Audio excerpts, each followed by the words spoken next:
laws begins to tell the story of this tightening. In the 1970s, several states implemented voter ID measures, but all of them provided for ways that voters without the proper ID could cast a ballot. By 2000, there were 14 such laws, and they had been implemented by politicians in both parties. But by the mid-2000s, amid rising post-2000 acrimony, a handful of red states began implementing voter ID laws that the nonpartisan National Conference of State Legislatures described as, quote, strict, meaning that they make it easy to disqualify those who don't pass muster. After one of those laws in Indiana was challenged and then upheld in 2008 by the Supreme Court,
These companies support the Thom Hartmann Program. They are HelloFresh, the #1 meal kit delivery service. More info at HelloFresh.com, code TOM.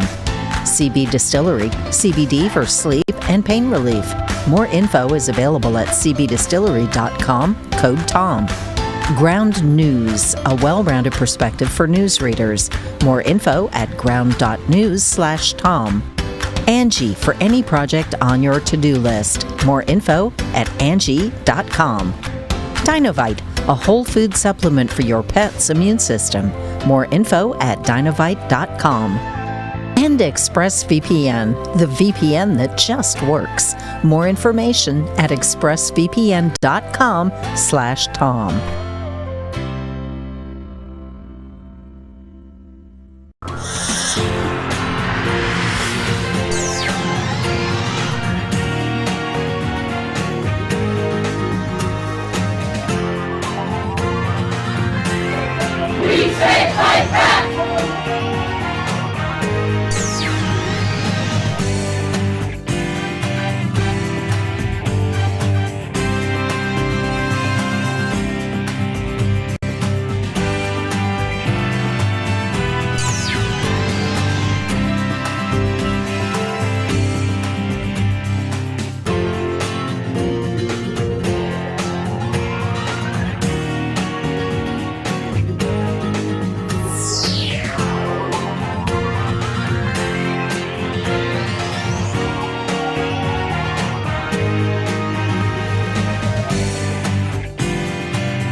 Today we're reading about Thunderdome politics, an uncivil war taking back our democracy in an age of Trumpian disinformation and Thunderdome politics by Greg Sargent, the Washington Post columnist. This is from his chapter on voter suppression. It's page 37.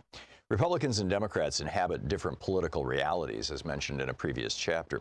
But there are certain facts about our politics that are just objectively true. One of them is this. Generally speaking, efforts to make it harder to vote are almost always pushed by Republicans. You cannot understand what is happening in American politics right now without recognizing this stark and very fundamental difference between the two major political parties. During this decade, procedural hurdles were put into place in around 20 states that in some manner or other have made it harder to vote or to register to vote, or have undone previous efforts to make voting or registering easier, or have otherwise threatened serious disenfranchisement. Most of them were the creation of Republican lawmakers and officials. The difference in the two parties' national platforms for 2016 tells the story. The GOP platform champions additional hurdles that are absurdly disproportionate to the phantom abuse it alleges, while the Democratic platform champions multiple specific ways to make it easier to vote, not harder. The most common and controversial of methods used by Republicans to suppress Democratic turnout is the requirement that would-be voters present identification at the polls. The game here tends to turn on requiring forms of ID that some groups are less likely to have, making participation harder for them. Other restrictions include techniques like cutting back on early voting and making it harder to register, both of which have, in recent years, been instituted in multiple states. Republicans who have passed laws making it harder to vote have tended to claim such measures are necessary to protect against, quote, voter fraud. We'll look at this in more detail below, but for now, note that most of the states that have passed such measures did so while under Republican control. As New York University political scientist Samuel Isikoff has memorably put it, the single predictor necessary to determine whether a state will impose voter access restrictions is whether Republicans control the ballot access process.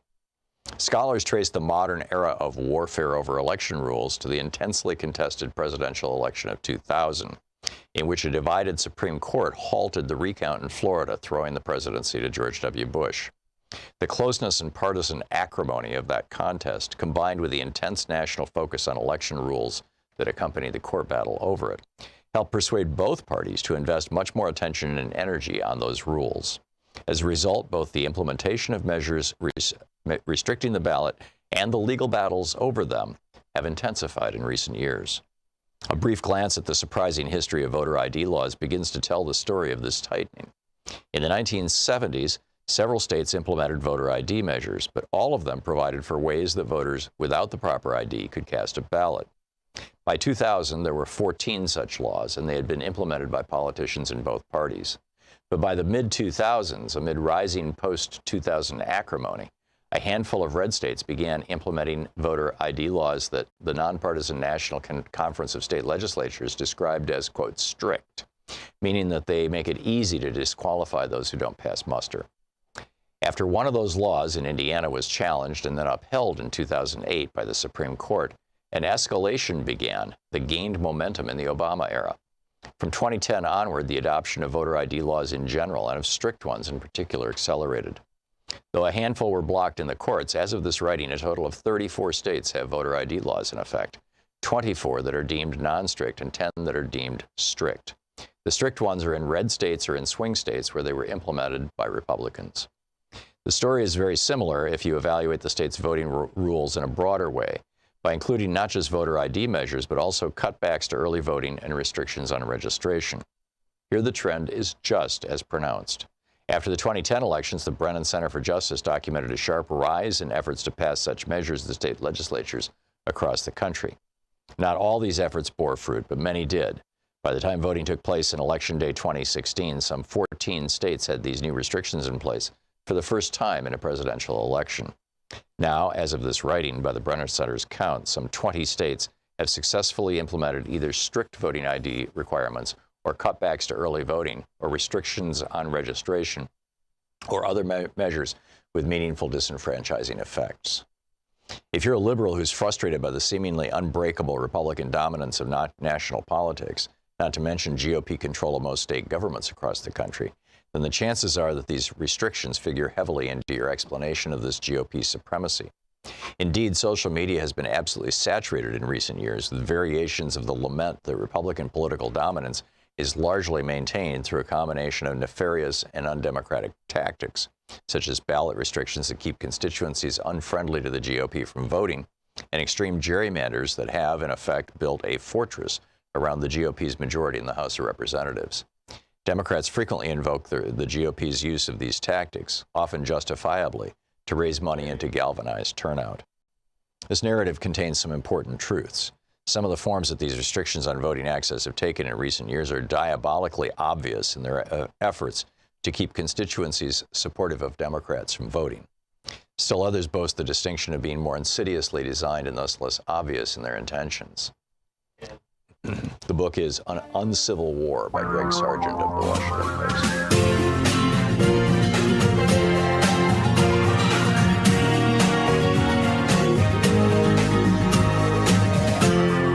This is the Thom Hartmann Program. And greetings, my friends, patriots, lovers of democracy, truth, and justice, believers in peace, freedom, and the American way. Thom Hartmann here with you. We have a big day today. In our first hour, Congressman Mark Pocan is with us. He will be with us in just a moment for an hour-long National Progressive Town Hall meeting, taking your calls at 202-808-9925. In our second hour, Professor Richard Wolff, the economics professor, will America start to see a crackdown on monopoly? The Biden administration is rolling out some really important talking points about that. We'll get to that. And also in the second hour, the shocking things the GOP and the Trumpians believe.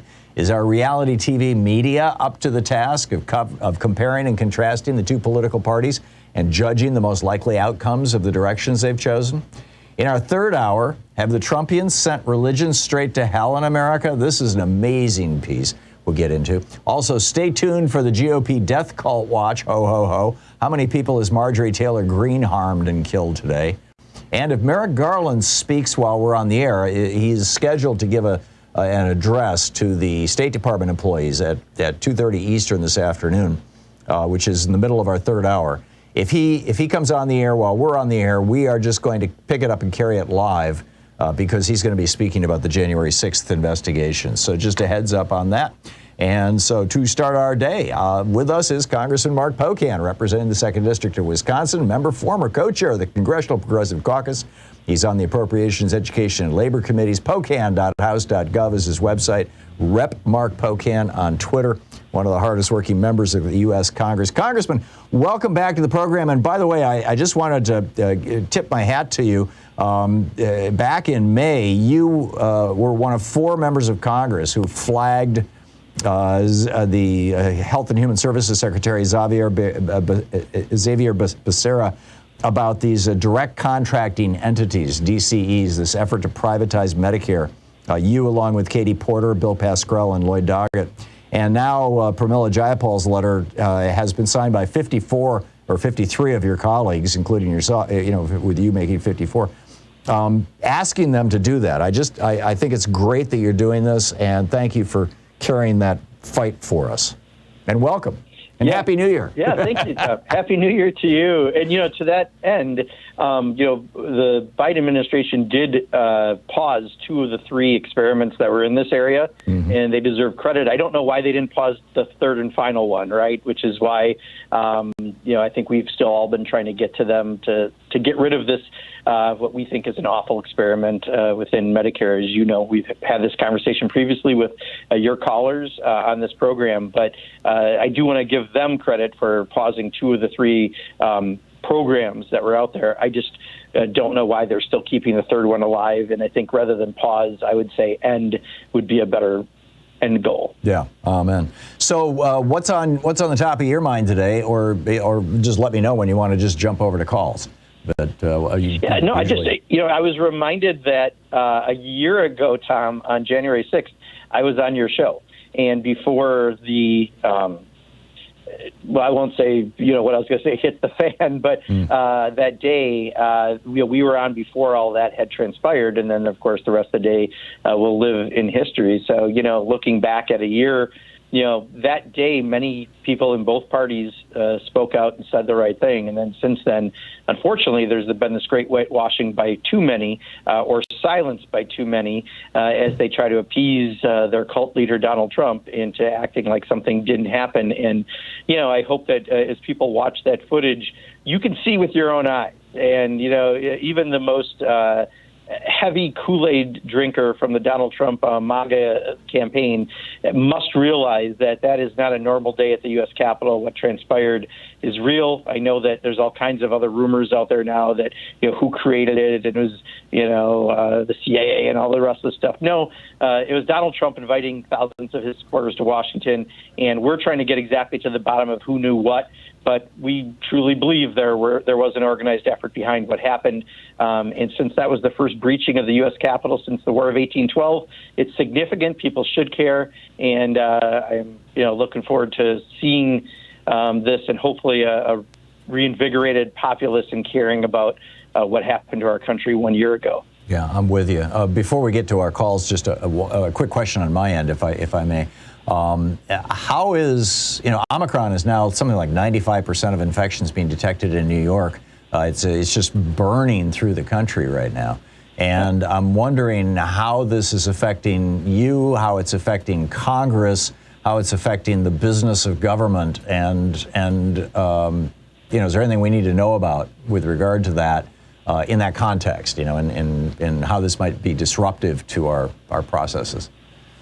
Yeah, it's going to be disruptive to everything for about a month or maybe a month and a half still. I remember a couple of weeks ago when Dr. Jha said 1/4 to 1/3 of all Americans were going to get Omicron, and it barely got picked up. And I was like, wait, did I hear that correct? I had to rewatch the interview.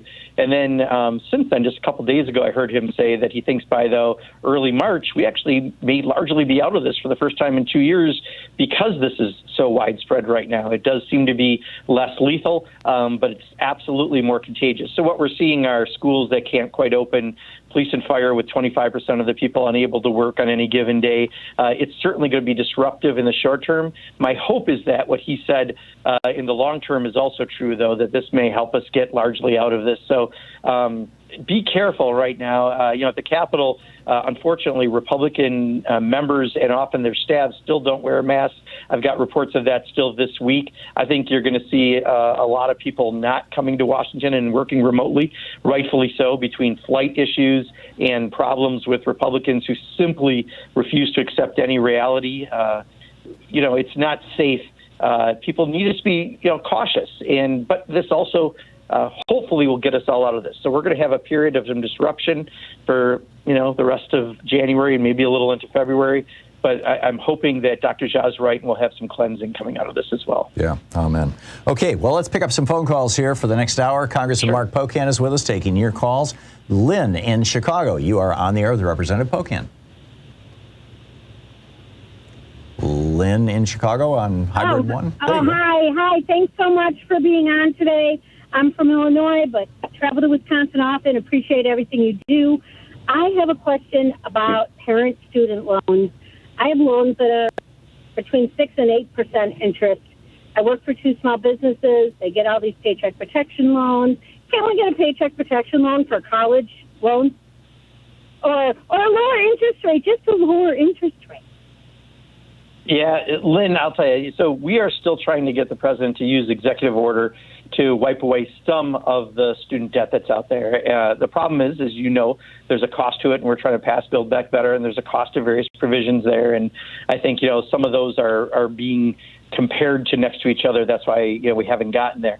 But, I introduced a bill. I was the first one in Congress back in 2013, my freshman term, to allow people to refinance student loans because of the very reason you're saying. I mean, what loan is at 6% right now for homes or cars? But people have these 6 and 8% rates. And as you know, it's not easy to refinance those student loans. A year later, someone else introduced a bill on this. What was her name? Elizabeth Warren.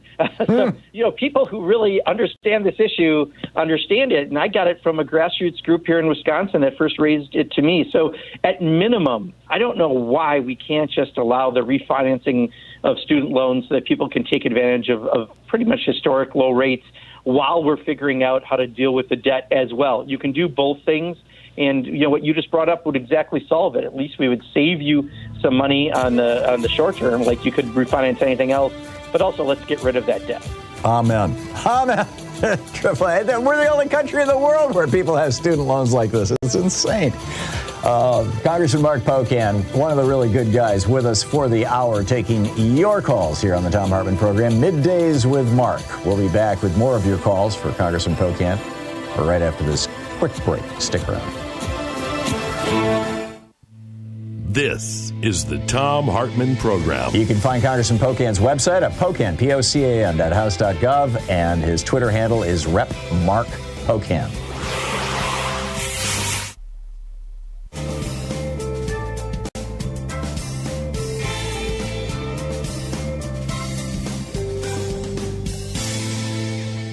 And welcome back. Morris in Long Beach, California. You are on the air with Congressman Pocan. Hey, good morning to everybody within the sound of my voice. Congressman, good morning, particularly to you. I want to talk to you about the Congressional Sergeant of Arms, the Congressional Sergeant of Arms. What are the responsibilities of the Congressional Sergeant of Arms? Who directs the Sergeant of Arms? Because I know when I go to court, when I'm not allowed, but when I've gone to court, there's a bailiff in there, and the judge directs the bailiff. If the judge tells the bailiff to put out his gun, he's going to do it. So who directs the Sergeant of Arms? Who is that individual, and what are their responsibilities? And thank you for giving me this time, Mr. Thom Hartmann. Thank you, Morris. Yeah, well, thank you, Morris. And hopefully I'll get it all right. But, it is our structure is interesting. We just had a call yesterday, and we had the Sergeant of Arms as well as the police chief, and there is a difference. The Sergeant of Arms is appointed by the Speaker. So, she recently did that with a new person. And then we also have the Capitol Police that are in charge of our efforts. But Sergeant of Arms is kind of, overall for the Capitol and for the House in charge of our safety. So yesterday we had a call largely about safety measures post January 6th that, give us a better way to make sure there are protections in place where there may have been some more lax protections in the past. So Sergeant at Arms kind of has that oversight. Capitol Police directly, I think, is not something that a single person has direction on. That's why it gets a little confusing when you see the interviews and who's in charge of what. But our Sergeant of Arms is in general in charge of our security as members of the House. So when I, for example, travel overseas, it's the Sergeant of Arms office that will often give us a briefing about the country we're going into, along with the Secretary of State's office. Secretary of State's office, in order to give us information about our safety. But they, in general, are responsible for House members, and that's what that position is, Morris. That's fascinating. Omar, in Herndon, Virginia, you're on the air with Representative Pocan. Sir Thom Hartmann, Lord Mark Pocan, good day to you and Happy New Year. Mr. Pocan, Joe Manchin said that he couldn't explain Build Back Better to his constituent. The first thing I thought about is crystallizing the importance of the fairness doctrine. Is Congress going to look at the fairness doctrine so we can get more information about bills and about different things throughout the country? And the second thing, if Build Back Better can pass, can we do it through executive order? Can we do like a piecemeal with the executive order? Thank you. Yeah, so to the first question, I think Congress's largest focus going in for the next several months is going to be trying to still finish Build Back Better without having to watch the daily Joe Manchin show in order to get some answers on it, and looking at voting rights and trying to figure out a way to get that through the arcane process that the Senate follows.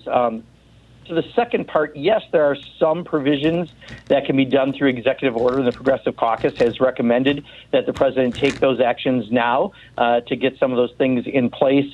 But, they're not as permanent as anything we would do in Build Back Better, because once something's in statute, it has a permanency that can't be taken away just by another president like an executive order can. So, yes, the answer, Omar, is some of the things can, but it's hard to move around money and other things. That's where you need Congress. So the real thing we need to do is get Build Back Better done.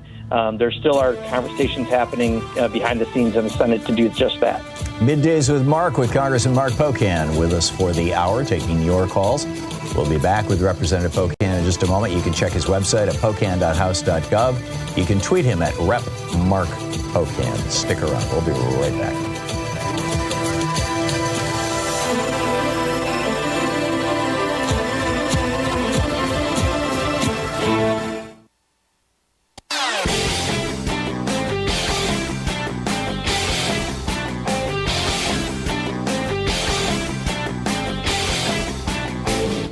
Share the Thom Hartmann Program with your friends. We're available on SiriusXM, Free Speech TV, Pacifica, commercial stations nationwide, YouTube, Twitter, Facebook, on the Thom Hartmann app, and you can even tell your smart speaker to listen to the Thom Hartmann Program. Just a reminder that my daily rants are published every day over at hartmanreport.com, and our podcast, our 1 hour podcast of the show, which is entirely free, is available through, iTunes and all the normal places where you find podcasts, cut down of our show. And that we post a weekly video over at thomhartmann.com. And the one this week is about seditious conspiracy, U.S. Code 2384. And the argument I'm making is that this law, which imposes 20 years in prison to by force, prevent, hinder, or delay the execution of any law of the United States, end quote, is something that we should be seriously considering dusting off and applying to not just the people who showed up on January 6th, but the people who sent them there. Check it out, thomhartmann.com. Welcome back. Congressman Mark Pocan with us. Middays with Mark on the Thom Hartmann Program, taking your calls for the hour. Tim in Rockville, Maryland. You're on the air with Representative Pocan. Thank you so much, and Happy New Year to everybody. Congressman, I'm going to go back to the advent of alt-facts and the impact it has had on your organization and the country. And I'd like to know what you think about taking care of that problem before it happens rather than after it happens, by virtue of maybe a neutral or nonpartisan person acting in a capacity to administer discipline and communication of and I'm not worried about First Amendment rights. I'm worried about designing a policy that runs our organization that deals with disruption to the organization as the offense. Not the organization being Congress, you mean? Yes. Mm-hmm. Yes, sir. So, it's something that I think led to January 6th. I think your committee's finding that out.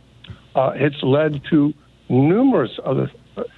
I think it's dividing the country in racial terms and immigration terms. That's it. Okay. Just love to hear your answer. Bye-bye. Yeah, Tim, I'm hoping I understand. I mean, so I think we already have that ability, Congress itself.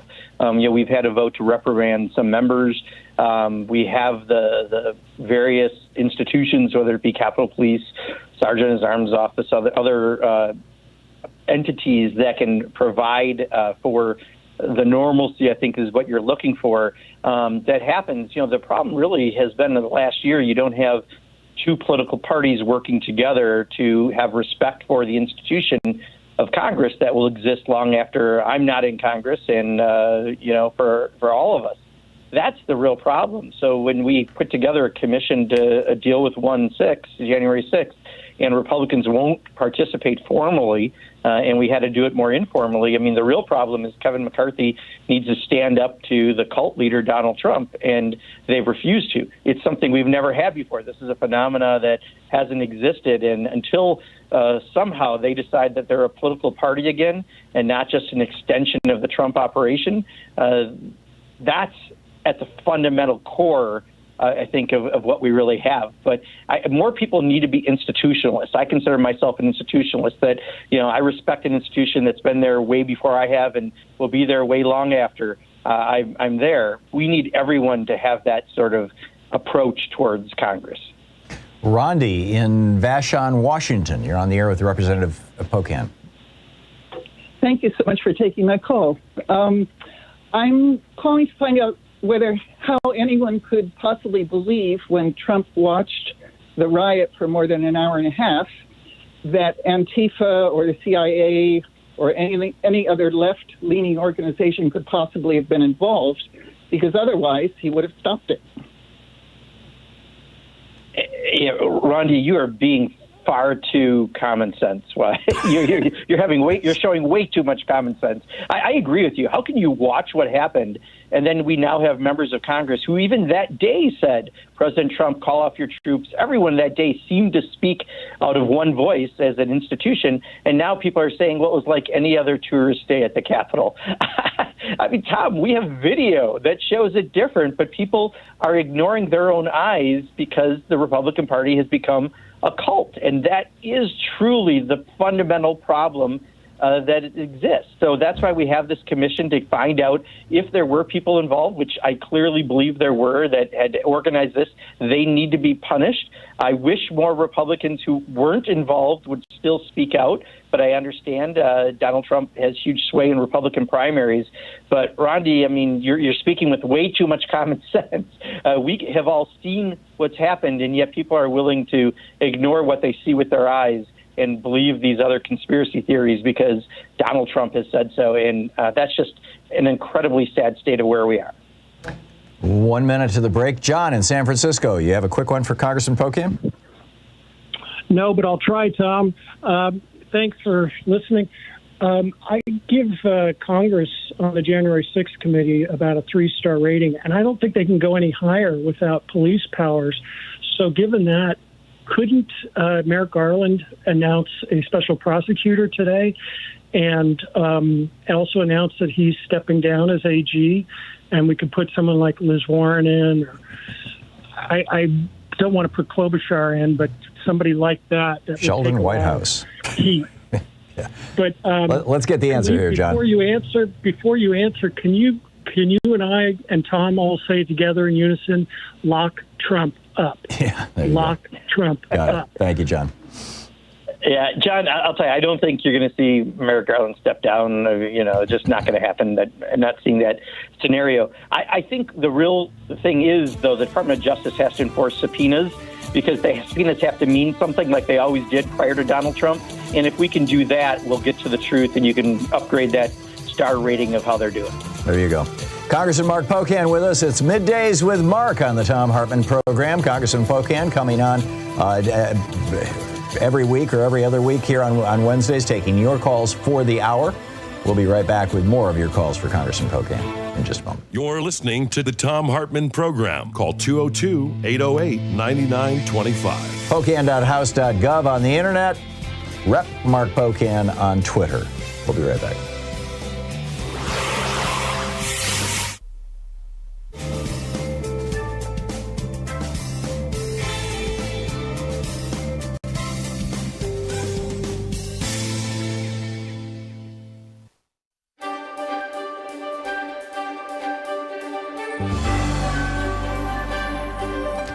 For our book club today, we're reading from Thomas Frank's book, Rendezvous with Oblivion, Reports from a Sinking Society. This is chapter 1, titled Servile Disobedience. Social scientists have tried for more than a century to understand how class works. Psychological experiments on the subject, however, are a relatively novel thing, so I was surprised to discover a few years ago that psychologists had published a series of papers on the behavioral aspects of social status, and that their findings were almost uniformly unflattering towards society's winners. In one 2009 study in Psychological Science found that in conversations with strangers, high-status people tend to do more doodling and fidgeting, and also to use fewer engagement cues, looking at the other person, laughing, nodding their heads. A 2010 paper published in the Journal of Personality and Social Psychology found that lower-class individuals, in quote, turned out to be better performers on measures of such pro-social virtues as generosity, charity, and helpfulness. A third study found that those of higher status were noticeably worse at assessing the emotions of others or figuring out what facial expressions mean. All of which is to say, the rich are different from you and me. They are more rude and less generous. They don't understand, they don't get what others are thinking, and apparently they don't really care. Perhaps this is obvious to you. After all, people don't design toxic debt obligations by calling out what they learned in Sunday school. Still, the research aroused media interest. The Christian Science Monitor's 2010 account of one study ended with this quotation from Michael Krauss, then the University of California, San Francisco, who was one of the researchers, quote, "Being empathic is one of the first steps to helping other people. One of the first things we're really interested in is what can make wealthy people, affluent people, the people with the capacity to give, what can make them empathic?" I think I see the urgency of Dr. Krauss's question. After all, we have spent the past several decades doing everything we could to transfer the wealth of the nation into the bank accounts of the affluent to send them victorious, happy, and glorious long to reign over us. Oh, we've cut their taxes, gladly transferring much of the cost of keeping their property safe onto our own shoulders. We've furnished them with special megaphones so that their voices can be heard over the hubbub of the crowd. We've conferred upon them separate and better schools, their very own transportation system, and a full complement of private security guards. We've built an entire culture of courtiers and sycophants to make their every working hour an otherworldly delight. We let them construct a system of bonuses and executive compensation on the theory that it would be good for everyone if the people at the top got to take home much, much more than the rest of us. And when it turned out that the theory was wrong, that in the most famous cases, executives chased bonuses not to the shareholders' benefit, but at their expense, why, we promptly bailed them out. We allowed them to step into the Fed's discount window and fill their pockets. We generously transferred their reckless investments to our balance sheet, and we chastised them with little more than a polite request that they please not do it again. We've done everything we can to lift them up and exalt them as the new Leviathan. The least they can do in return, one feels, is to show a little empathy. Besides, look what we've done with the old Leviathan, the government. For decades, we've attacked it, redirected it, outsourced it, and filled it with incompetence and cronies. Yes, it still works well enough when we need to blow up some small country, but those branches of it designed to help our Americans of lower socioeconomic status, in quotes, as the scientists would put it, are now bare. We need the rich to be nice. We need them to stop doodling, paying and to pay attention and get generous. Now that the government has divested from the empathy business, we need the rich to discover brotherly love, and fast. Come to think of it, wasn't that supposed to be the deal in the first place? The arrangement Andrew Carnegie brokered over a century ago when he made his big career move from Steel King to public library baron? The laissez-faire social contract would grant private business a free hand, but in exchange, those who piled up massive wealth were supposed to extend a magnanimous hand to the rest of us. As Carnegie wrote in his famous 1889 essay, The Gospel of Wealth, we don't need socialism to solve our problems. Philanthropy is the true antidote for the temporary inequality distribution of wealth and reconciliation of the rich and poor, quoting Carnegie. Going further, Carnegie argued that the duty of the man of wealth was, quote, to consider all surplus revenues which come to him simply as trust funds, which he's called upon to administer in the manner which, in his judgment, is best calculated to produce the most beneficial results for the community, the man of wealth thus becoming the mere trustee and agent for his poorer brethren, end quote. That same way of thinking led Carnegie to support the estate tax. Of all forms of taxation, this seems the wisest, he wrote. It was wise because it would, quote, induce the rich man to attend to the administration of wealth during his life. And if he didn't, then the tax would return most of his hoardings to the community from which it came, using Carnegie's words. Vestiges of the Carnegie attitude survive to this day. 2009 study of high net worth individuals by Barclays Wealth confirmed that American philanthropists tend to understand their giving in a context in which the state is either absent or irrelevant. And of course, there are plenty of nice plutocrats who don't fidget or doodle when talking to strangers and who have no problem endowing a ward or a wing in return for a commemorative plaque. The business headlines even occasionally tell of billionaires coming together under the leadership of Warren Buffett and Bill Gates to donate their fortunes to worthy causes. But the billionaires with the strongest sense of class solidarity have a very different plan for their disposable income, activating their lobbyists in Washington, building grassroots movements to march on their behalf, and using their media properties to run experiments on human credulity. Rendezvous with...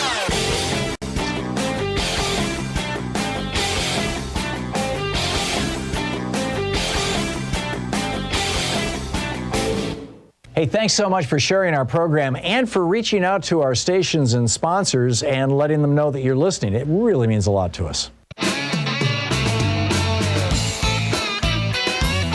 Back, Congressman Mark Pocan on the line with us, taking your calls for the hour. Middays with Mark on the Thom Hartmann Program. Ed in Chicago, you're on the air with Representative Pocan.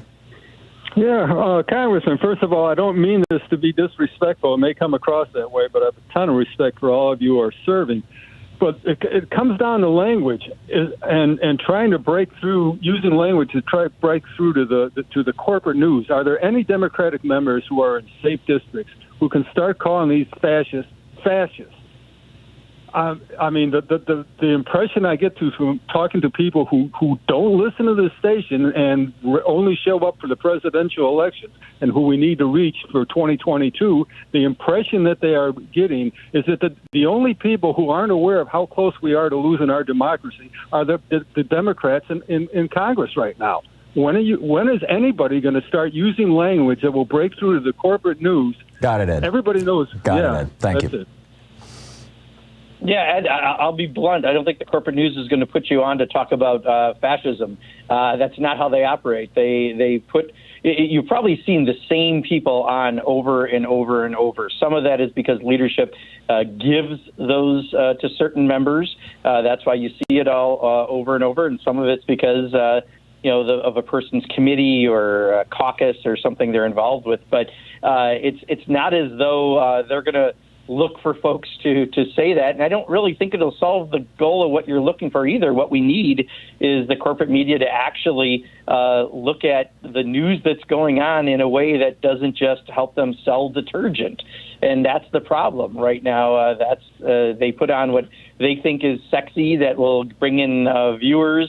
Sometimes it's not totally accurate. Sometimes it's not totally on target to what's going on. But, look how little has been said about what's in the Build Back Better bill compared to what day we were going to vote on it, right? That's a fight we had for months with the big corporate media. I don't think one member is going to change that because they just won't put you on. They control that. And I don't know if it's as simple as a word, fascist. I think it's really getting out there and talking about what's happening and connecting with people. And I was taught through journalism school decades ago that you need to talk at a level that people will understand. so that you can get across these concepts. And I think that's our real goal is, sometimes we talk in paragraphs rather than headlines, and Republicans are better at talking at headlines. That is a fair criticism, and I think we need to get much better at it. Abby in La Crosse, Wisconsin. You're on the air with Representative Pocan. Good morning and Happy New Year to you both.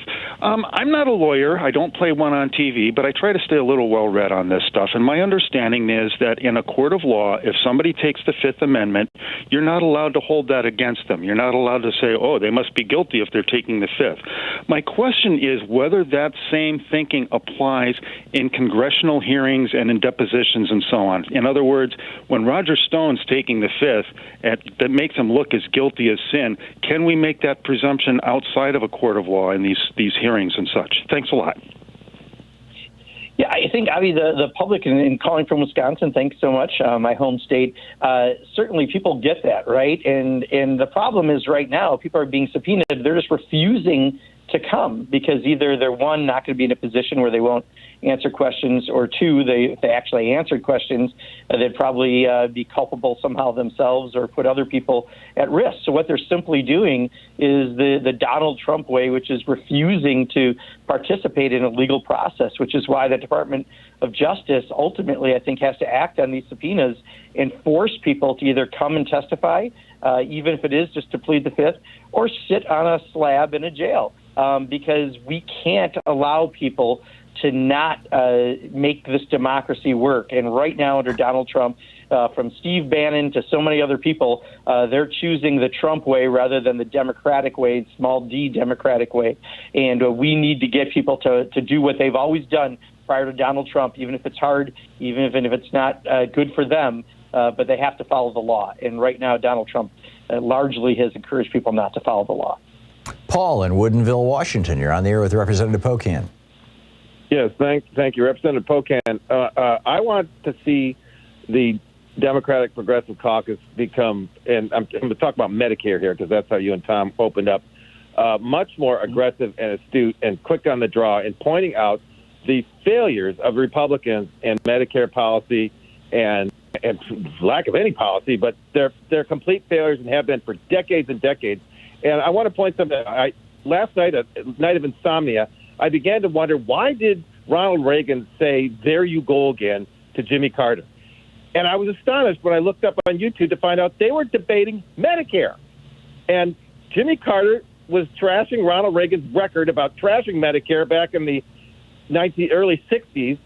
And Jimmy Carter was talking about the same kinds of progressive reforms and policies to Medicare that we're trying to get through now, 42 years later. And Ronald Reagan said, "There you go again, distorting my record. It's not that I object to care for seniors. I supported a different plan." And Jimmy Carter should have said, "That's right. You supported elder care, which we had in 1960, and failed in less than 3 years."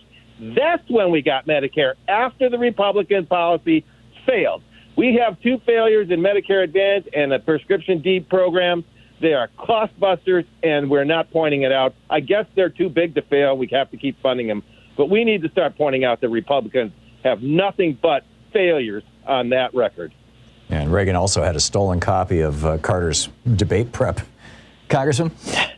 Yeah, Paul, unfortunately, I'm going to have to say it's a bigger problem than just Republicans. We have 120 or 121, I believe, sponsors of Medicare for All in Congress. You need 218 votes to pass something. It's not just Republicans that are wrong on it.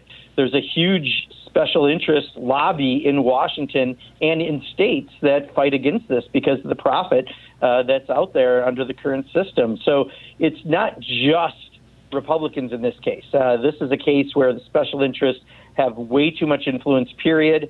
We need to do more grassroots support in educating. And I agree. I wish that mainstream media would let us on to talk about why Medicare for All makes sense instead of what they often talk about, which is whatever the daily horse fight is. They like to, talk about that rather than substantive subjects. But it's a bigger problem than just Republicans. We are fighting a very powerful special interest lobby that want to keep the system the way it is or change it to create even further privatization when we all know every other country in the democratic world has some sort of single payer system.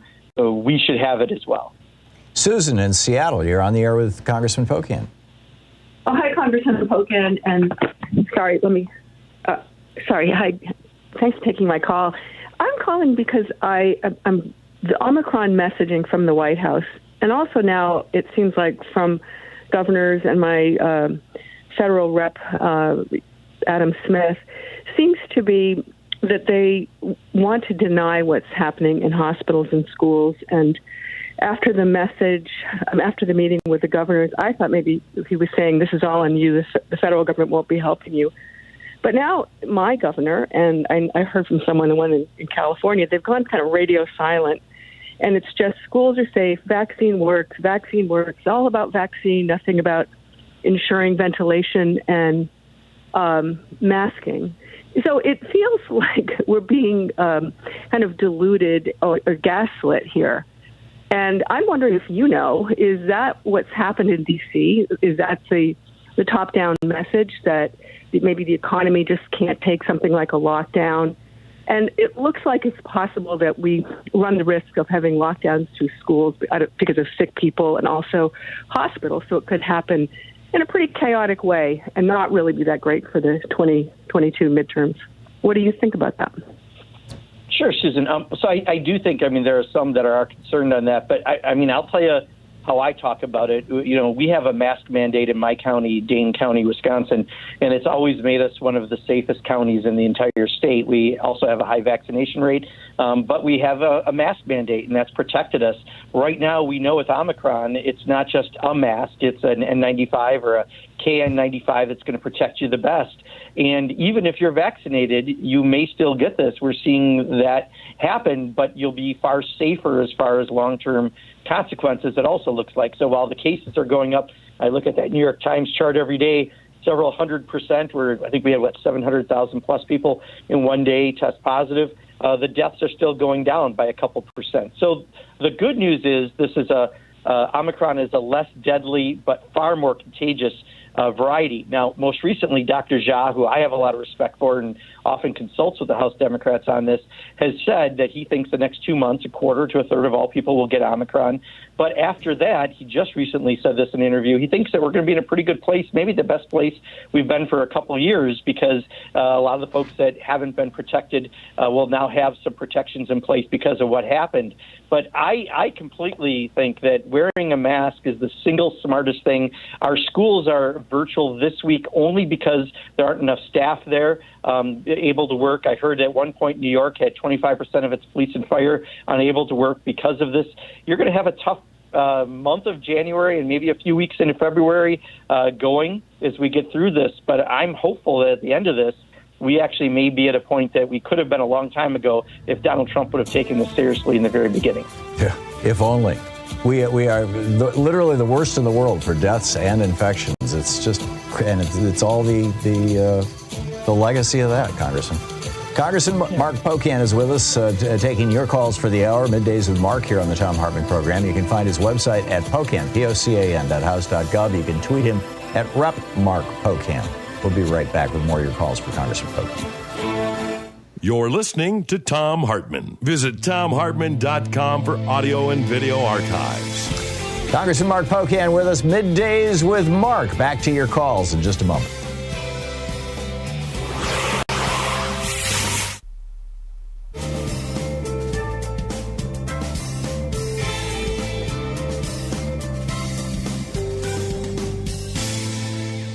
And welcome back. Sasha in Kent, Washington, listening on KBCS. You're on the air with Congressman Pocan. Oh, boy. I want to thank you, Representative Pocan, for follow-up on the awful Medicare disadvantage scams. But I'm calling to say we have a branding opportunity, and we ought to take advantage of it. For the rescue supplies that are going to Kentucky and soon to Colorado, we should be stamping on every tarp, on every 2x4, on every check, stamp the word something like climate crisis relief supplies, some other catchphrase. Other administration took advantage of branding opportunities like that, so should we.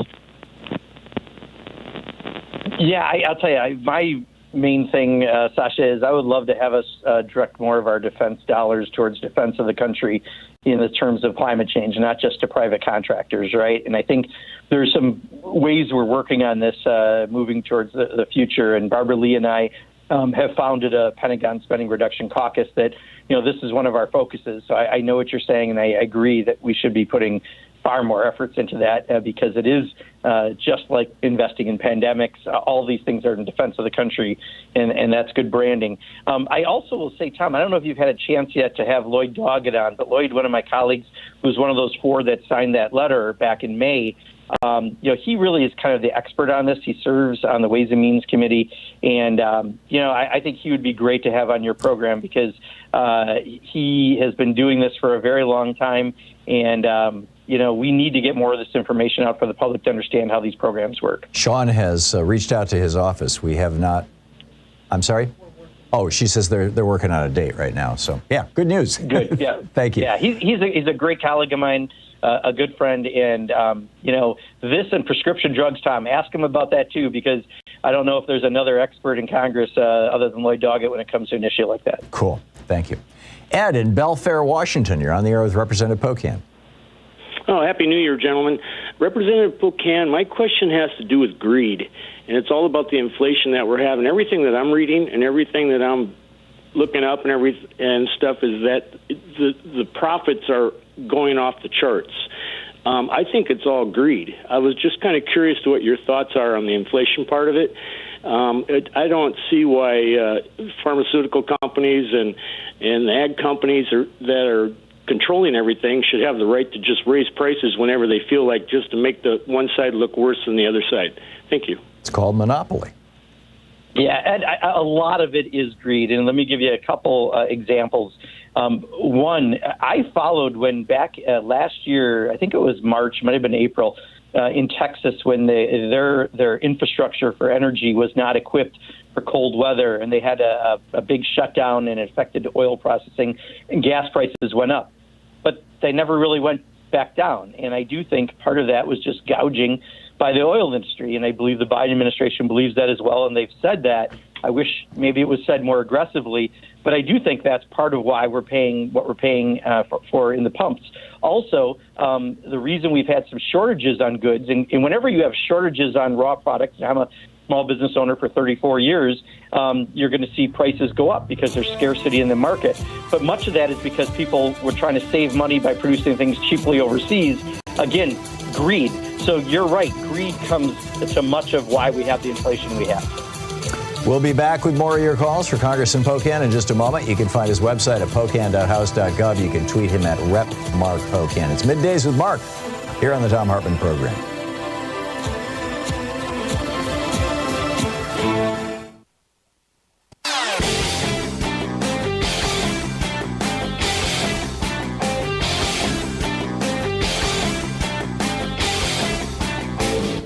Change starts with you. You can be calling your Democratic or Republican representatives to let them know what you think by calling 202-224-3121. It's the Capitol switchboard. It'll get you right through to them. So for this week's special video, for the supporters of our program that we put up over at ThomHartmann.com, I stepped into the Wayback Machine, and it's really remarkable when you go back over what President Obama accomplished and the Democrats in the House of Representatives and in the Senate, what they accomplished between 2008 and 2010 when they controlled Congress and the White House versus everything that the Republicans blocked. I mean, the Democrats in those 2 years, they saved Chrysler, they saved General Motors, they turned 800,000 monthly job losses into job gains. They increased spending and education spending, decreased the cost of student loans, all kinds of great stuff. But then when the Republicans took over, they blocked a veterans job bill, they blocked Wall Street reform, they blocked immigration reform, they blocked political ad disclosure. And this is just the little tip of the iceberg. You can see the whole video over at ThomHartmann.com.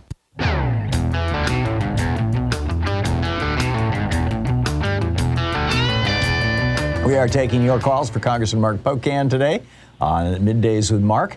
And Justin in Maui, Hawaii, you are on the air with Congressman Pocan. Hi.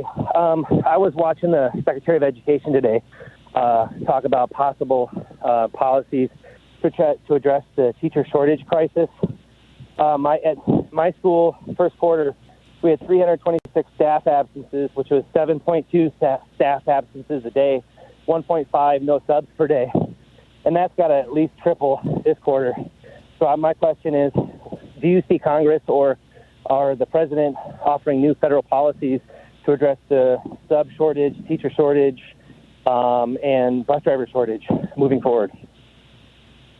Yeah, Justin, I do think that's something that the White House is going to focus on for a couple of reasons. One, I mean, like I said, in Madison, Wisconsin, in my district, my biggest city, the reason they're going virtual this week is because they don't have enough staff to operate the buildings because of Omicron. So, whether it be short term, like something like this, or longer term, we actually lost a lot of people who had interest in being teachers. Tom, when Scott Walker became governor, when he attacked public employees, we watched the people applying to the School of Education, and we have a great School of Education here at UW-Madison, decline significantly because they, part of what people want is to be respected in their profession. And Scott Walker and so many like Scott Walker don't respect teachers. So we have a lot to do to show that respect to the profession, to make sure that we've got good people going into education, that they're being compensated and treated fairly for it. And there have been too many attacks on teachers across the country. The good news is we saw, through strike actions, even in places like West Virginia, we saw, teachers fighting back and winning, but we need a lot more of that. From Hawaii to the East Coast, Michael in Bronx, New York, you are on the air with Representative Pocan. Happy New Year, gentlemen. Given the revelations that we have seen and heard regarding the January 6th investigation committee in regards to last year's insurrection, and there's talk of issuing subpoenas to co-members of Congress, mainly on the GOP side, and now there's talks of issuing subpoenas to the likes of Fox News pundits, namely Sean Hannity. What about also those in the Senate, the GOPs in the Senate? I'm looking at particularly those who not once but twice acquitted Donald Trump in the impeachment impeachment trials. Those that was lock, stock, and barrel on Trump's side and just defending him and let him get away Michael, with your so question? much stuff. So that's my question. What are the chances of the Senate, those in the Senate, being held to account? Okay, got it. Thank you. Yeah, I hear you, Michael. I think anyone who, if they have an inkling, could have been involved has to be brought before the committee, because at the end of the day, I don't think it was widespread, every Republican member of Congress at all. But I do think there were a number of members of the House and maybe the Senate who knew what was going on, who helped to foment what happened, and certainly people within the administration who may have. And for the simple reason of respecting the institution in our republic, we have to do that. When you have the first breach since the War of 1812, that's significant. In trying to whitewash it and continue to drink Trump Kool-Aid over it, the time is over. And I'm hoping that people will use their eyes and their minds rather than their ideological beliefs as they look at this and realize that regardless, it's in the best interest of the longevity of our democracy to get to the bottom of this. John, listening to X-Ray FM here in Portland, Oregon. You're on the air with Representative Pocan. Good afternoon or good morning. Happy 22, gentlemen. Congressman Pocan, my question is, what can truly patriotic Americans do to mark the passing of the thwarting of the attempted insurrection January 6th? Speaking for myself, over in the UK, they have the Parliament bonfire day when Guy Fawkes tried to blow up Parliament and failed. And now they have fireworks and, a day off and drinking and so forth. So what should we do? It's a great question, John. I think anything you can do to talk about your community and just do it in simple terms. You've seen it with your eyes. Don't believe what you're being told. I mean, don't, if the MAGA crowd is telling you something other than what you've seen, maybe you have to second guess the MAGA crowd, not your own eyes. I think that message needs to get out from people, from a person-to-person level, from the family members and your friends and your coworkers, as much as possible. There's going to be I'm sorry, Tom. Yeah. I'm looking at the clock. We got 20 seconds. Do you think that we should memorialize this with something like Pearl Harbor Day? I think that's a good idea, something to really make sure that we always remember this. I know there's going to be a simple memorial this week. The problem is, because of Omicron, it's not going to be, I think, what it should be. But I think we do need to make this go down in history as what it is, the first attack on the United States Capitol since the War of 1812. That's significant and deserves a significant marker. Do you think that, would it require any Republicans to pass Congress? Just just memorializing the date? I would hope we'll get more to speak out, right? That's been one of the saddest things of the last year. People who on 1/6 spoke the courage of their convictions and now can't seem to find them. Yeah, I'm with you. Congressman, thanks so much for dropping by again today. It's always great talking with you. Yeah, same here, Tom. Thanks so much. Take care. Yeah, and Happy New Year. Same to you. Congressman Mark Pocan. We'll be back.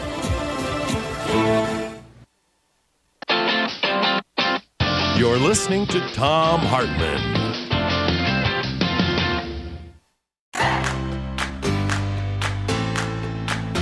These companies support the Thom Hartmann Program. They are HelloFresh, the #1 meal kit delivery service. More info at HelloFresh.com, code TOM. CB Distillery, CBD for sleep and pain relief. More info is available at cbdistillery.com, code TOM. Ground News, a well-rounded perspective for news readers. More info at ground.news/Tom. Angie, for any project on your to-do list. More info at Angie.com. Dinovite, a whole food supplement for your pet's immune system. More info at Dinovite.com.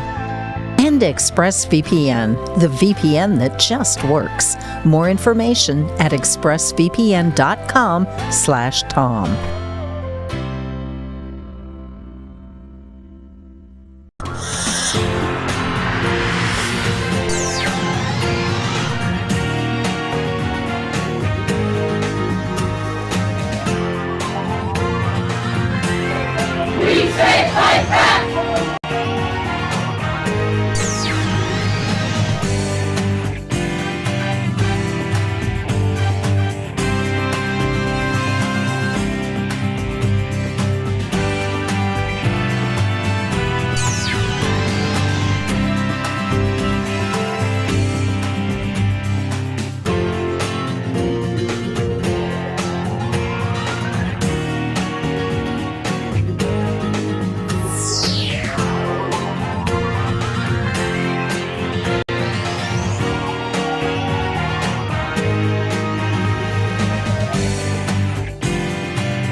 For our Thom Hartmann Book Club excerpt today, we're reading from Ed Morales' new book, Fantasy Island, Colonialism, Exploitation, and the Betrayal of Puerto Rico. This is from the first chapter.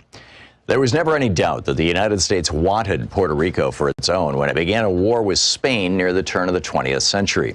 Cuba had been in the throes of independence war with Spain off and on since 1868, and the conflict that began in 1895 seemed ripe for the United States to capitalize on.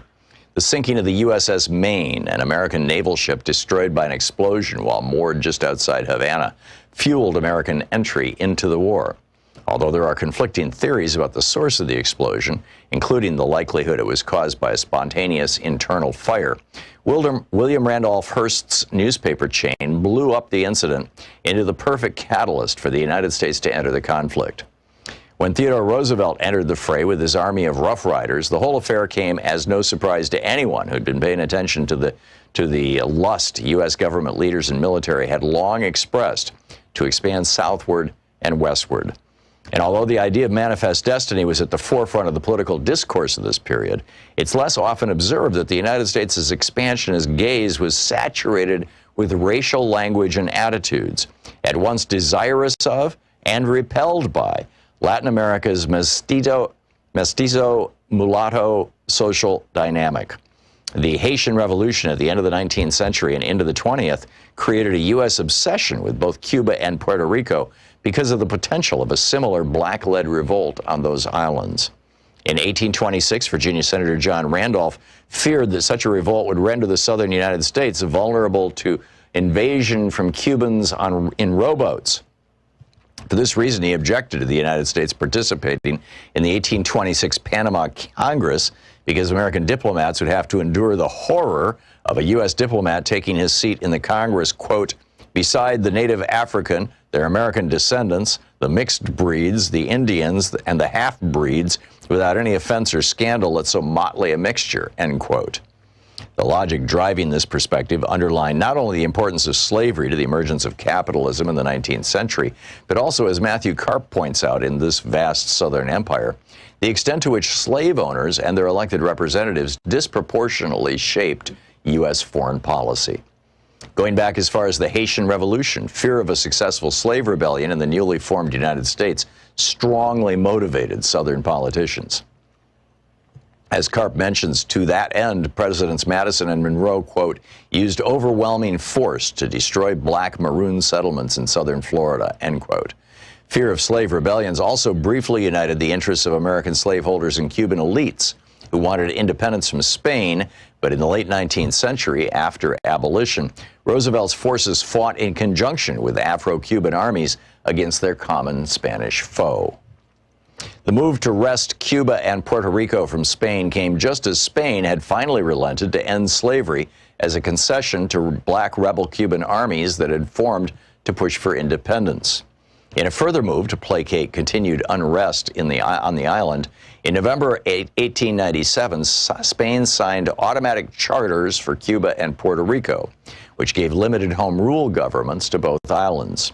Puerto Rico would gain full representation in the Cortes, the Spanish parliament, and could veto Spanish commercial treaties unfavorable to them while also retaining the rights to set tariffs on imports and exports. In this way, Puerto Ricans were granted a kind of citizenship that allowed self-government grafted on what was left of their Spanish subjecthood. Yet on July 25, 1898, 8 days after the first meeting of the newly formed Puerto Rican parliament, U.S. troops arrived in the southern port of Guanica and replaced the Spanish flag with the stars and stripes. This date would be remembered over 50 years later when the United States finally followed through on a project to allow Puerto Ricans to have limited autonomy and self-government. But at the time, it was both the end of Teddy Roosevelt's splendid little war and the beginning of the current quandary over what exactly Puerto Rico's new colonial master would do with the island. Although historians agree that there was no pre-existing plan for designating Puerto Rico's status, there was a general belief that Puerto Rico could be incorporated as a U.S. territory and probably would be. This led many to assume that it would follow a similar path to statehood as former territories like Florida and Louisiana. At the very least, it would, by acceding to military control, receive, quote, the advantages and blessings of enlightened civilization, end quote, as Puerto Rico's first military governor, Nelson A. Miles, declared 3 days after the landing of Guanica. Because Cuba was so militarized during its wars for independence, the United States decided to allow it national sovereignty, thinking it could still exert considerable control over the economy because of existing business interests and a ready-made set of Cuban consumers who were already buying Ford Model Ts. But although Puerto Rico had experienced anti-Spanish uprisings in the mid-19th century, in 1898 they did not have nearly the same level of armed mobilization present. So the United States held on to it, particularly because of its geographic location, which would provide the United States with a stronghold on the easternmost tip of the Caribbean. The book is Fantasy Island by Ed Morales.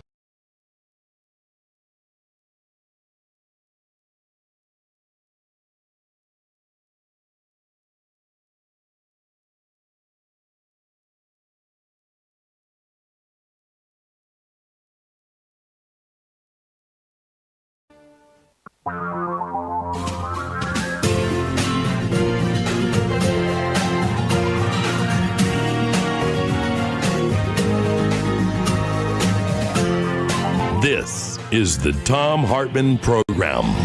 And welcome back to the second hour of our program. On the line with us, our old buddy, Professor Richard Wolff, the economist, co-founder of democracyatwork.info, the author of numerous books. His most recent, The Sickness is the System, When Capitalism Fails to Save Us from Pandemics or Itself, also available as an ebook. rdwolff.com, democracywork.info, Prof. Wolff with 2 F's on Twitter. Professor Wolff, welcome back. And Happy New Year to you.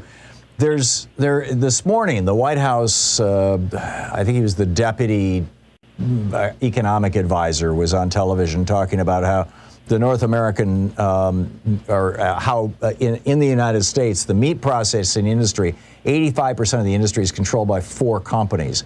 And their profits are up massively right now. And everybody's complaining about the increase in the price of meat, or at least all those people who eat meat, and blaming Joe Biden and the Democrats for it.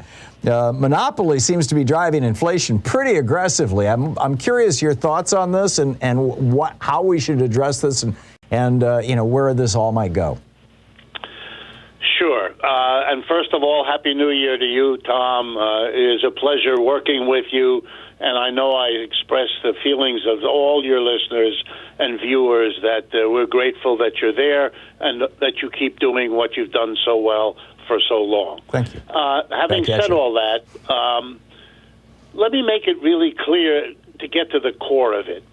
Capitalism is an economic system in which companies, as we well know, compete with one another. That's what we read in the books, and that's true as far as it goes.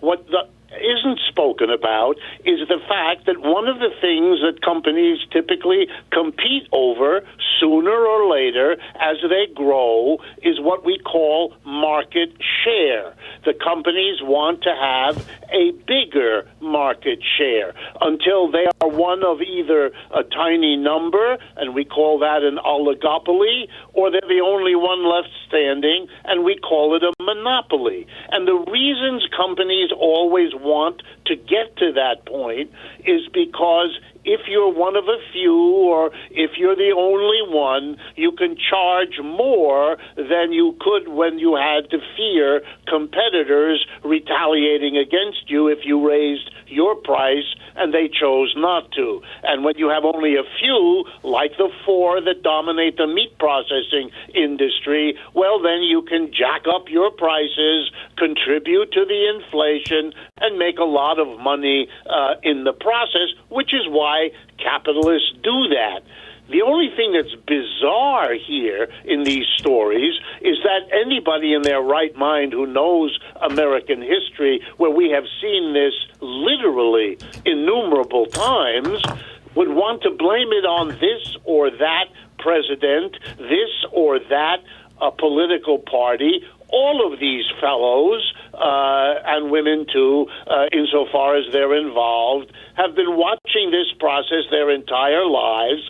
Certainly Mr. Trump did, certainly Mr. Obama did, and certainly Mr. Biden did. Do relatively little about it. Now that they're in the hot seat for inflation, they're decided, this issue, which has generated, antitrust movements in this country for at least a century and a half, is once again on the agenda, but it looks for all the world like a temporary political ploy. Because if you really wanted to do something about monopolies and how they do indeed jack up prices whenever they can, why in the world would you start with the meat industry when there are plenty of examples that have had a much greater impact on the inflation we have? The tiny number of companies and countries that control the oil and gas business, the tiny number of companies that control telecommunications in the world, these are much more likely targets for the monopoly discussion and for the reintroduction of antitrust and anti-monopoly legislation, even though the record of that legislation working leaves a great deal to be desired. Yeah, I think my guess is that the reason why the administration is singling out meat is because Fox News has been pounding on this for weeks now. Meat is something that most families confront the price of on a regular basis, as they buy it for food. And some of these, your cell phone bill going up, it seems like it's just constantly creeping up, and they're figuring out new ways to add charges and things. But My guess is that that's where it's coming from. But my recollection is it was mid-year 1983 that Ronald Reagan directed the Department of Justice and the Federal Trade Commission to stop enforcing the Sherman Act, the Clayton Act, and the Antitrust Act of 1956. No president since then has seriously done that. The last major effort was when Richard Nixon initiated the breakup of AT&T, which resolved itself under Jimmy Carter. Do you think that do we need to come up with a whole brand new set of laws, or is it really just a matter of reversing Reagan's 1983 decision and saying, you know, we're going to start enforcing these laws because they are fairly broad? I mean, the laws themselves don't specify market share or percentage or number of companies, so they're up to the interpretation of the regulators. There's no question there's an interpretation, and the breadth of these laws was written intentionally to keep it open to the discretion of successive Supreme Courts, successive Congresses, successive executive branches. But the reality is that that breadth has been used overwhelmingly to look the other way. And there's no surprise the monopolist who achieves being one of a handful or being the only producer is thereby able to make a ton of money, and they're not so stupid as to not realize that one of the things they better do with the extra monopoly gains they get is to make sure that the political system, which could hypothetically come in and disturb their monopoly, chooses in its discretion either not to do so, or to do so with loopholes, or to do so at a place which would make a snail win the latest foot race, et cetera, et cetera. That's what we've seen. That's the way this economy works. It's the way it has worked for a long time. And even when a particular president or a particular political leader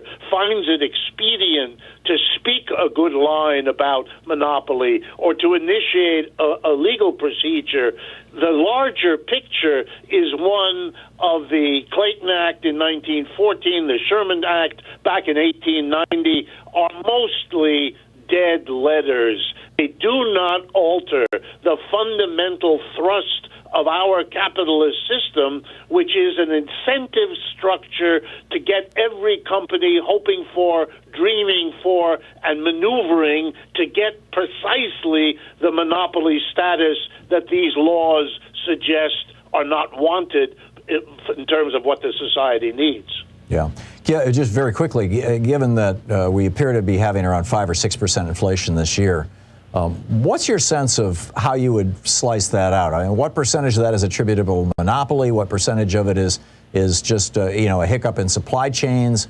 What percentage of it is the result of any change in our money supply, monetary policy? I think all of the ones you mentioned play a role, but that role has been exaggerated in favor of not looking at another one, and that's the following. We've just come through a depression. We've just come through the worst public health disaster in a century. A lot of companies, not all, but a lot of companies weren't able to make their usual profits. They waited out 2020. They waited out 2021. They have now become determined to make up cost. Raising prices, which is what employers have the exclusive opportunity to do, is something whose time has come for them. And they're doing it to make more profits, to compensate for those that they lost, and that ought to be put squarely in the middle rather than looking for every other contributing factor. Bingo. Professor Richard Wolff, it's always great talking with you, sir. Thank you so much for the great work that you do every day and for coming on our program. It's great having you with us. Thank you, Tom. We'll be back with more of the news of the day. I want to get into the shocking things that Trump-humping Republicans believe right after this. Stick around. This is the Thom Hartmann Program. And the shocking things the liberals believe. It's astonishing. Stick around.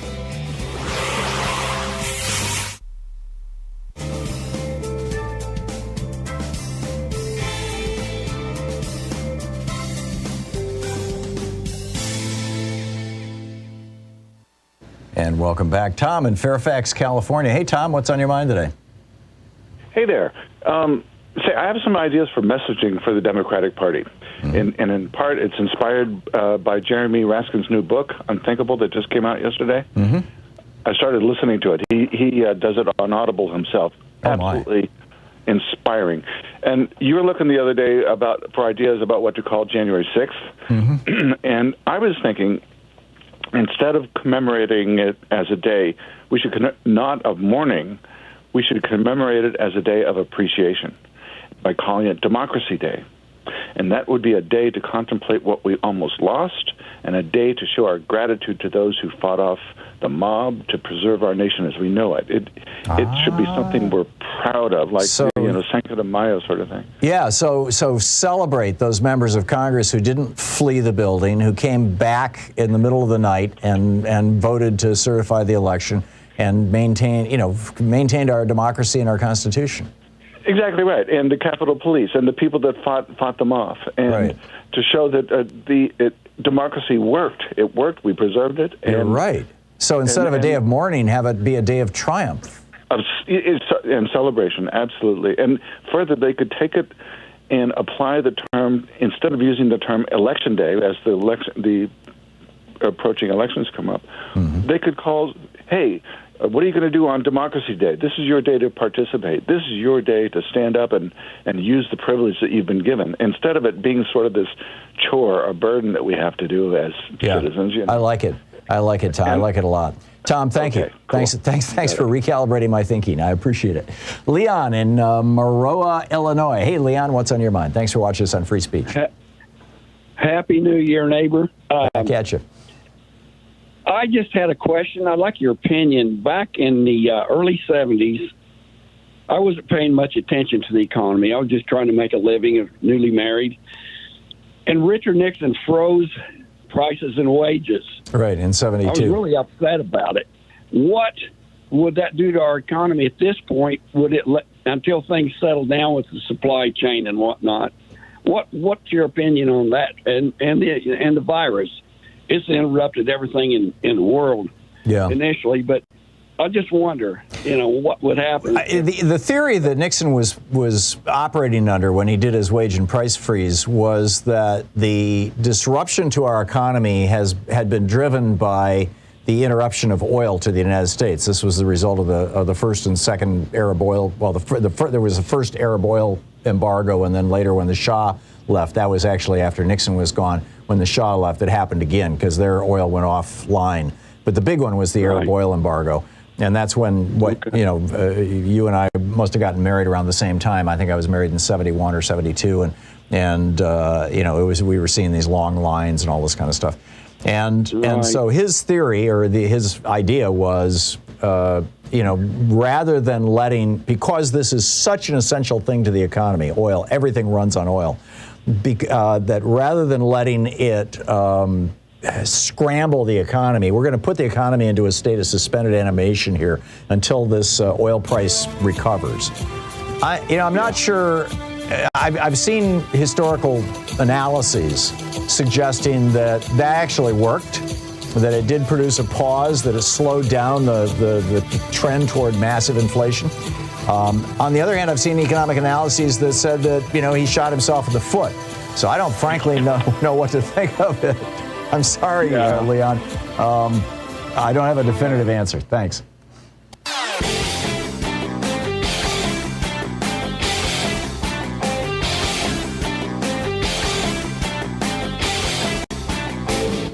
Missed my opening rant today? It's usually published over at HartmannReport.com, where you can read it and share it with your friends for free. Check it out, HartmannReport.com. Welcome back. 20 minutes past the hour. My op-ed today that I published over at HartmannReport.com is titled "The Shocking Things the GOP and the Trumpians Believe." And, it's really about, as we're going, this is an election year. And as we go into this election year, what is going to come out of this? What are we, how the Democrats have policy positions, party and policy positions. The Republicans have party and policy positions. How will those be characterized in the media? Are we going to have an informed electorate as we go into these elections? There's an interesting piece, I believe it was in the Associated Press this morning, suggesting that the generic vote across the country for Congress, this is where they simply ask people all over the country, are you more inclined to vote for a Democrat or a Republican this time around, has shifted by about 2 points in favor of Democrats in the last week or two. You know, these week-to-week surveys are pretty meaningless, but there does seem to be something going on here. So, you know, I started with this meme that actually I saw on Democratic Underground, in fact, a couple of weeks ago. In fact, I linked to it in my article. It's an uncredited meme that is titled "Shocking Things Liberals Believe." And I added a couple of my own to it, and I slightly rewrote it. But basically, this is what Democrats are running on. This is the shocking stuff that liberals believe. People who work full-time shouldn't live in poverty. Homelessness should not exist in the richest country in the world. Women deserve both equal rights and equal pay. Corporations and rich people should not be able to legally bribe politicians. Trashing the planet for profit is wrong and must stop. Every American should have world-class health care at little or no cost. Free higher education and quality public schools unlock human potential, which benefits the entire country.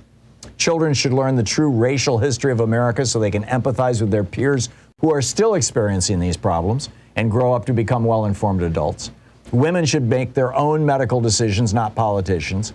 Massively profitable industries, from the oil, coal, and gas industry to Walmart and Amazon, should not get billions in subsidies and tax breaks. And children should not fear getting shot at school. When Wall Street banksters steal from us all, they should be imprisoned instead of bailed out. And no CEO is worth $100,000 an hour, which is $20 million a year, which is a lot of CEOs are making right now. So that's the Democrats. On the Republican side, the Trumpy, you know, now this party's been seized by Donald Trump, and since 2016, the Republican Party has not issued position papers. They literally had no party platform in 2020. Whatever Trump says, that's us. That was their party platform. So what are they running on? Well, this is my list. Maybe you can add to it. In fact, I throw this out for conversation over the next half hour. This is what it looks to me like the Republicans are running on in 2022. Free and fair elections are for suckers. White men should run the country and the world. Violence is a legitimate tool in politics. Conspiracy theories like the one suggesting Democrats drink kids' blood as an elixir of youth are probably real. These are the things that Republicans seem to believe. Rich people and their kids shouldn't have to pay taxes. More guns means less crime and fewer deaths. The darker your skin, the more likely you are a criminal. Again, these are the things that the Republicans not only seem to believe, but they're, you know, legislating on and behaving on. Leadership is about instilling fear, not vision, they say. Women are men's property. Climate change and evolution are tricks to take away our freedoms and ruin religion. Education makes people stupid, Republicans say. Going into politics is the ticket to riches and fame. Just look at Marjorie Taylor Greene. Hey, look at me. I could raise all kinds of issues, raising millions off being in politics.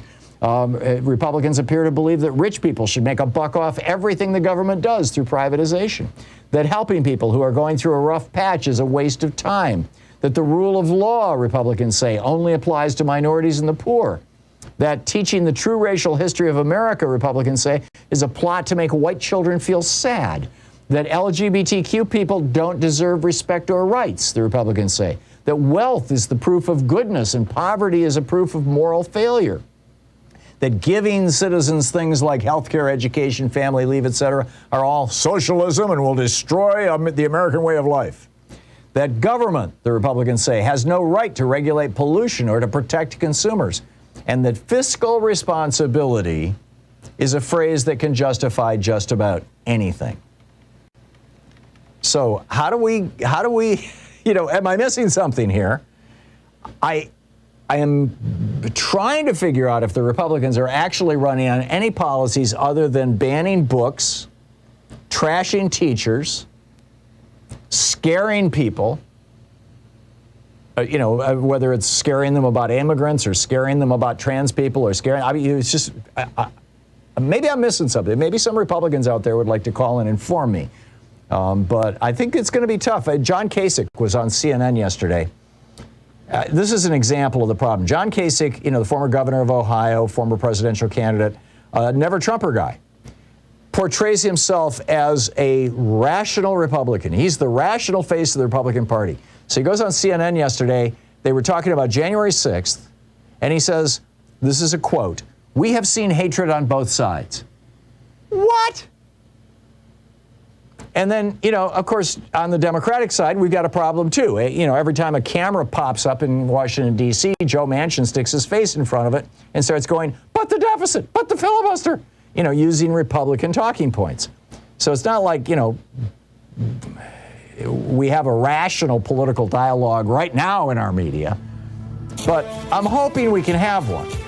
And I think, frankly, when media does things like, letting John Kasich get away with saying what he said on CNN yesterday, it's incumbent on all of us to go to CNN's Twitter feed and let them know what we think of that.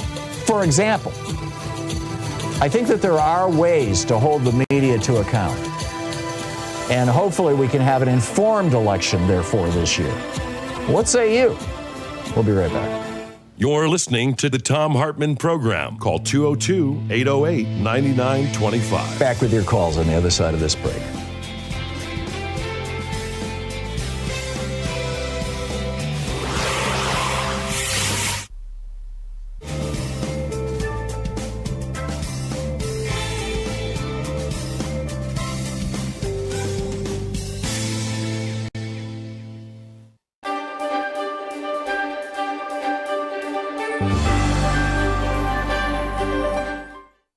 Our book today is Future War, Preparing for the New Global Battlefield by Robert, I believe it's pronounced Latif, L-A-T-I-F-F.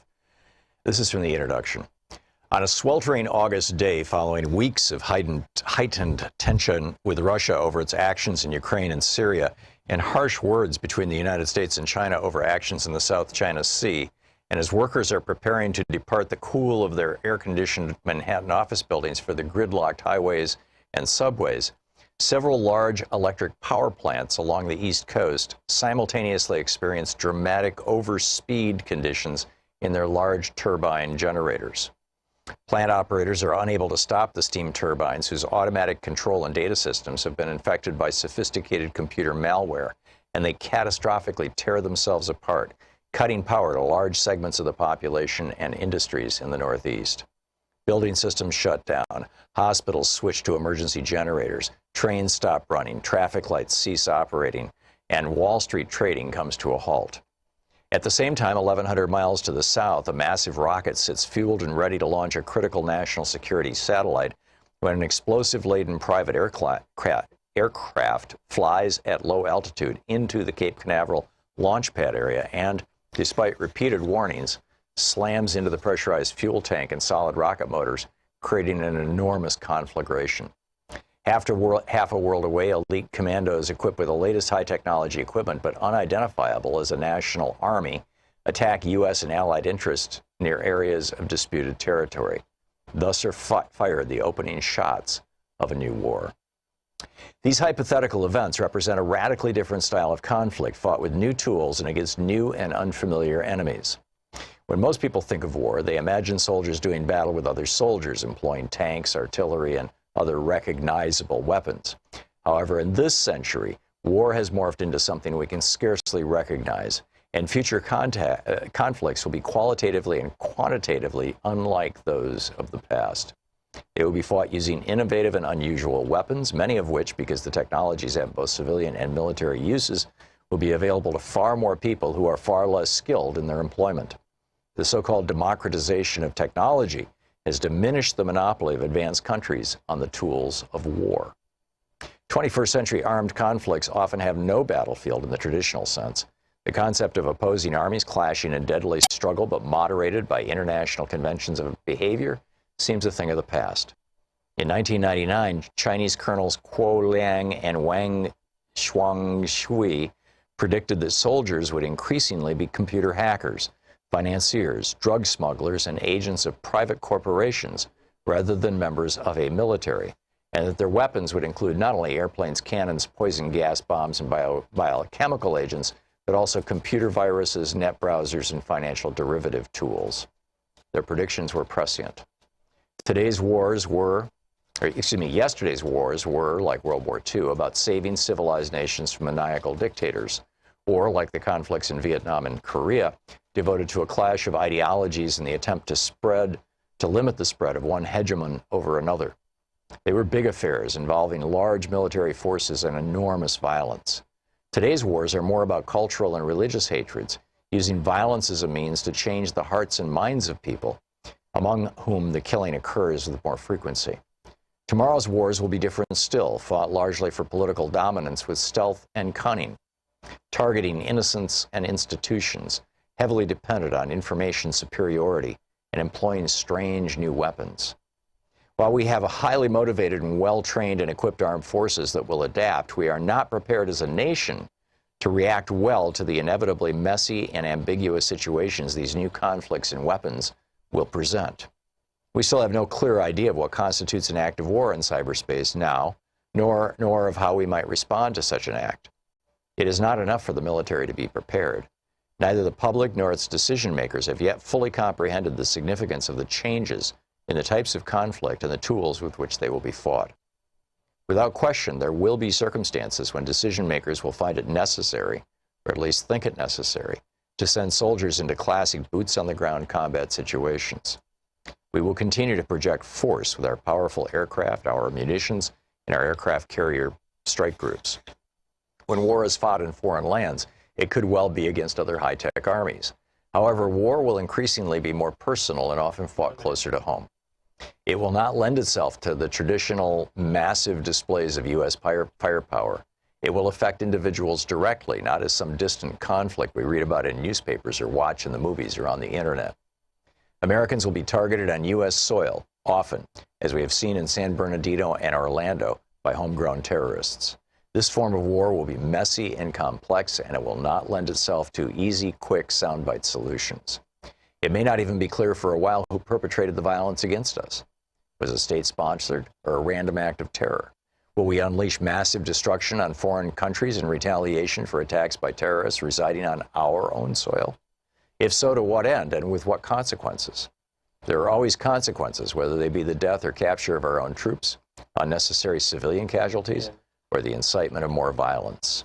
The book Future War by Robert Latif.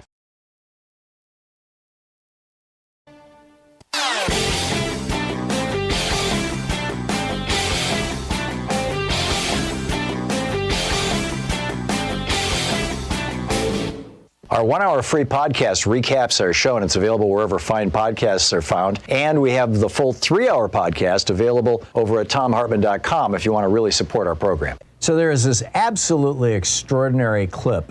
It's actually a montage. It's 9 minutes long of speeches that Senator Sanders gave starting in 1985 during the Reagan presidency, calling out Reagan, calling out Republicans, talking about what America could be, fighting for the average working person.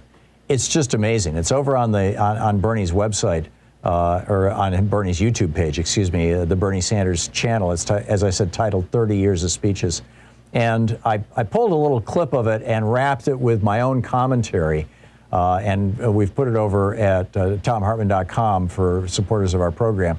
It's just so brilliant, and I feel, you know, Bernie's been such a part of our show for 11 years, every single Friday, even on like the Friday after Thanksgiving. For 11 years, Bernie came on this show and took calls from listeners, and I think you'll just find it absolutely fascinating. It's at ThomHartmann.com. Check it out.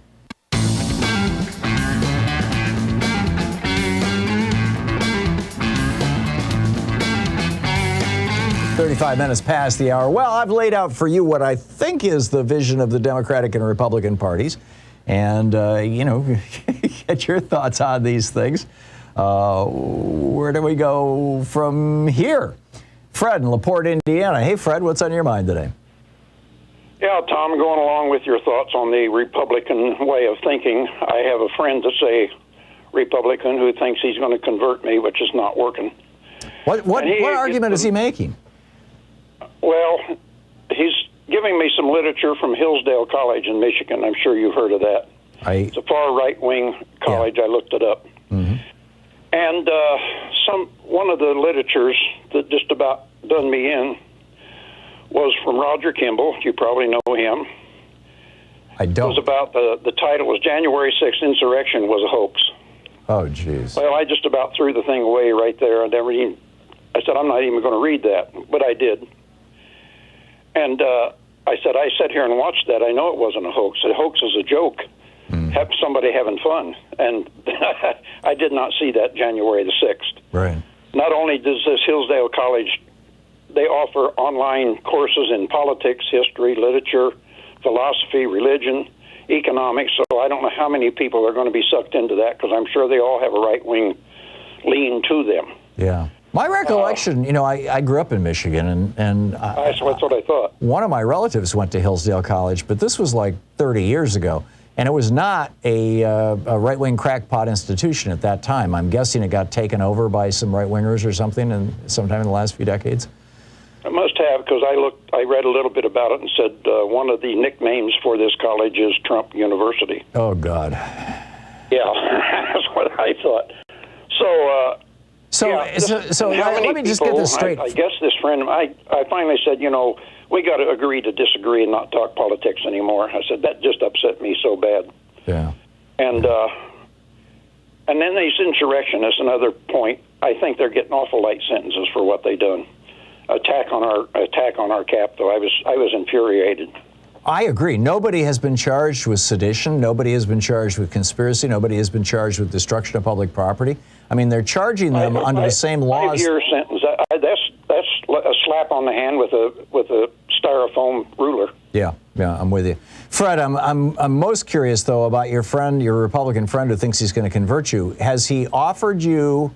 And this is the question I keep asking you. I've been doing this show for 18 years, and every year I renew this challenge. I'll give an autographed copy of any of my books to any person who can name one single piece of legislation that was that was written by Republicans, introduced by Republicans, passed Congress with a majority of Republicans, signed by a Republican president, whose main beneficiary was average working people or the poor, rather than rich people and big corporations.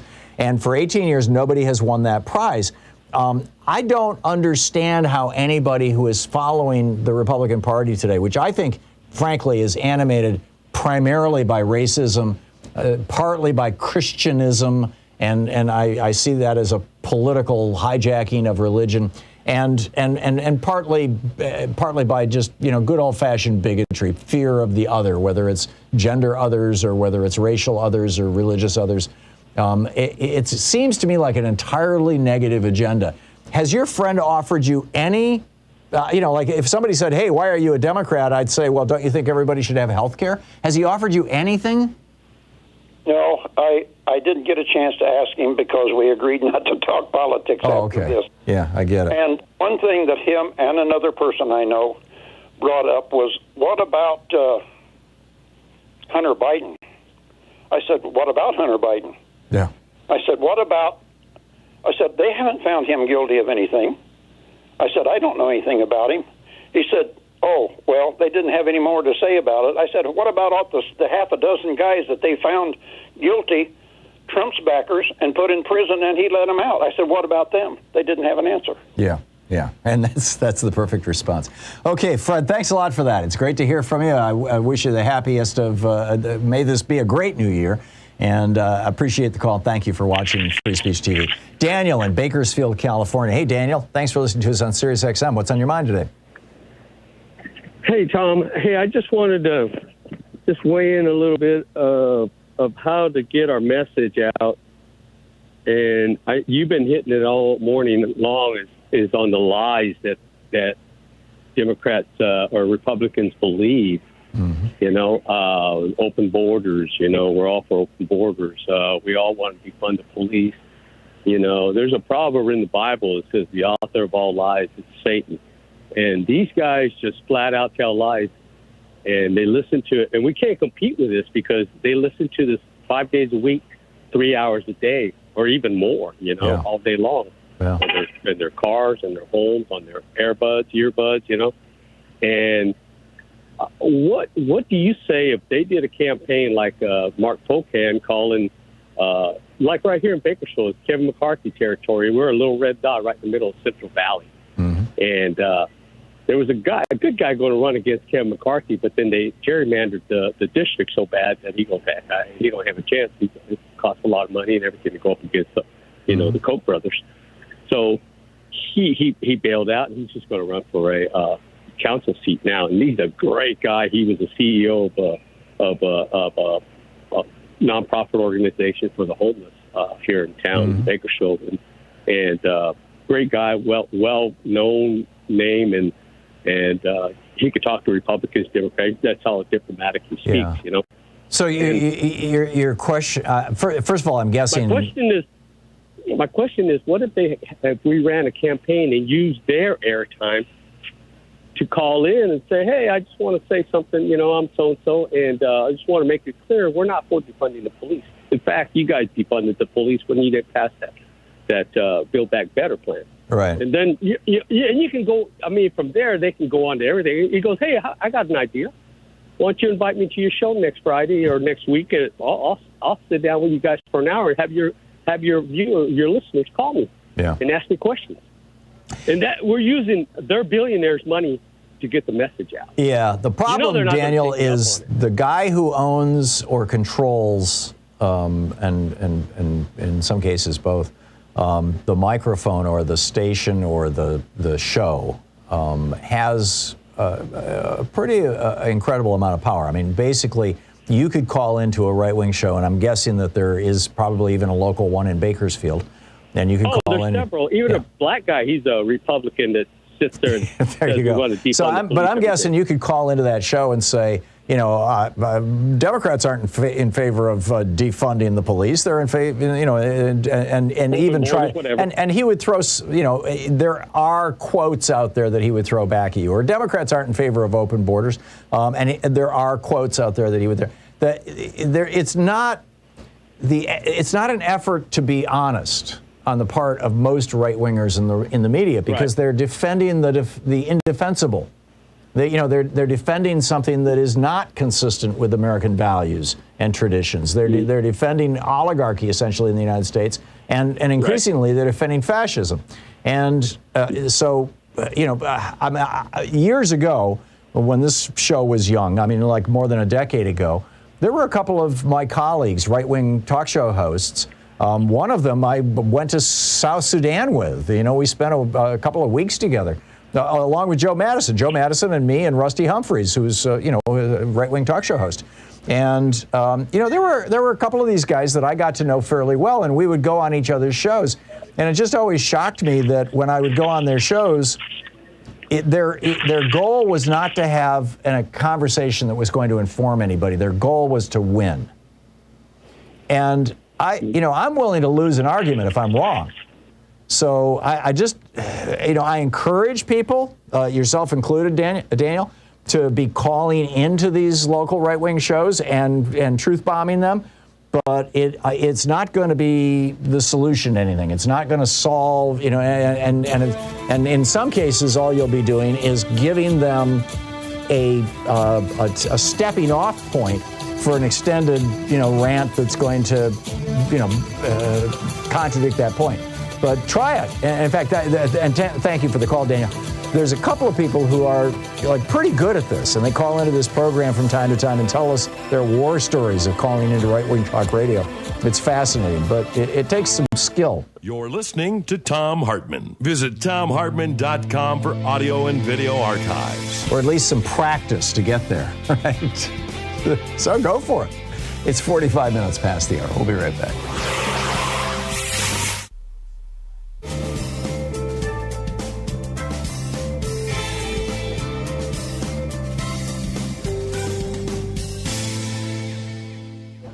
And welcome back. Eris in Chicago. Am I saying your name right? Yes.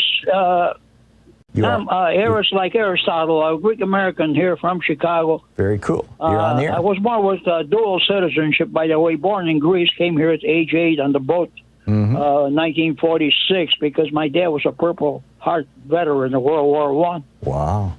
My grandfather was in Chicago in 1885, so you might say third generation Greek American in Chicago. But the question to my big issue is the lack of dynamic and concrete proposals by our Democratic Party, from Chicago to the White House. Now, the problem is with inflation. The different economic analyses and everything, and different approaches. But there's one approach nobody talks about. I didn't hear Congressman Pocan. I did not hear the great economist, Professor Richard Wolff. Nobody talks about price controls. That's what I think is a solution. We got, let's say, 5 big companies selling meat throughout the United States, 5 big companies selling gasoline. It would not be, you don't have to be a genius to figure out logical price control. This is the only solution I see. As far as breaking up the trust and all that, that's just proven over 100 years now of failure. Let's say you break out. Actually, it was a tremendous success, Aris. When they broke up AT&T into 7 companies plus Bell Labs, you got an explosion of innovation across the country. B, you saw almost a 50% drop over the course of the next decade in the cost of telecommunications. And I mean, they reconsolidated, of course, under Reagan, or starting with Reagan, and now it's back to AT&T, the Death Star.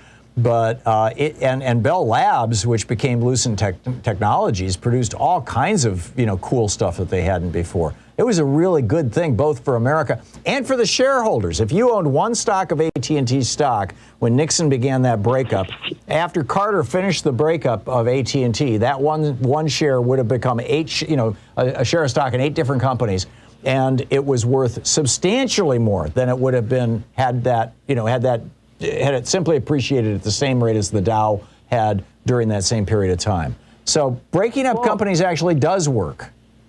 I concede the fact you're a better economist than I am. I never was good at math or arithmetic, but I'm maybe offering a very simplistic solution, which is...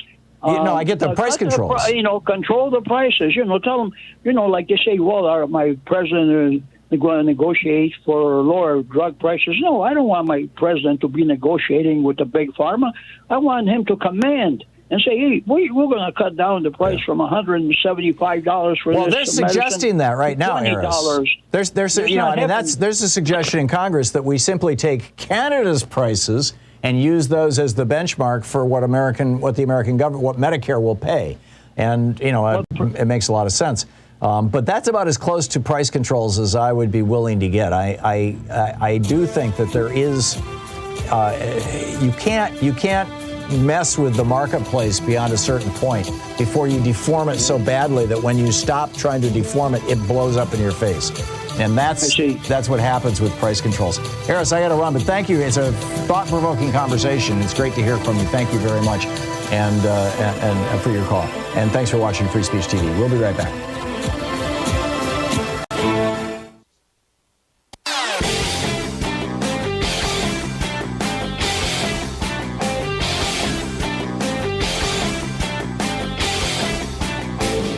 Share the Thom Hartmann Program with your friends. We're available on SiriusXM, Free Speech TV, Pacifica, commercial stations nationwide, YouTube, Twitter, Facebook, on the Thom Hartmann app, and you can even tell your smart speaker to listen to the Thom Hartmann Program. Welcome back. 50 minutes past the hour, 10 minutes before the hour. Ari in Washington, D.C. Hey, Ari, what's up? Hey, Tom. Big fan of the show and your columns. Just wanted to ask you a couple questions today. I'm a young professional in D.C., graduated college recently. I'm a proud Democrat. I know you're from Michigan. I interned on Capitol Hill for Senator Peters, who is great. Oh, he's a good guy. Yeah. Good guy. And it's I'm an optimistic guy, and I am finding a lot of reasons to not be optimistic anymore these days in the combination of the Democrats' inability, really, I think, to message and govern both, and the Republicans' unrelenting march, really, towards fascism. And it's I never thought it would happen here. The grandson of Holocaust survivors who are alive and well now, and they say, we've seen this story before. We know how this works. And I guess, my questions are really twofold for you today. With the Democrats' inability to pass meaningful legislation or handle the COVID pandemic well, or, message the things they have done well, what is stopping this Republican march? And is there any do you find there's any reason to be optimistic these days? Because I am very optimistic, and I work in politics. I want to pursue this field, but man, oh man, I'm worried, because I think I don't think the urgency is there from the Attorney General to congressional to Biden. I don't think they get it, and I'm just curious for your thoughts on over these next 4 years, or even this year to 2024. What can we do you think, that's realistic to stop this turn in American politics? Yeah, I get your concern, Ari, and I share it at many different levels. I mean, if you look at the history of, for example, Germany, Hitler tried to overthrow the government of Bavaria. They marched from the beer hall down to the seat of government, and he and his buddies got arrested. He ended up in prison for a while. And the Germans didn't really take that all that seriously. And then when he got back into politics, von Papen and the other guy, I'm forgetting his name, they thought they could control him. And they thought that if give him a little bit of power and that'll calm him down and he'll become a rational person. And of course, he was a monster. And I think that there are monsters in the Republican Party right now who, if they were fully unleashed, obviously Donald Trump at the front of that list, but I think there are more, if they were fully unleashed, have at least so much of the potential that Hitler, Mussolini, Franco, Pinochet, that some of the world's historic fascists have had.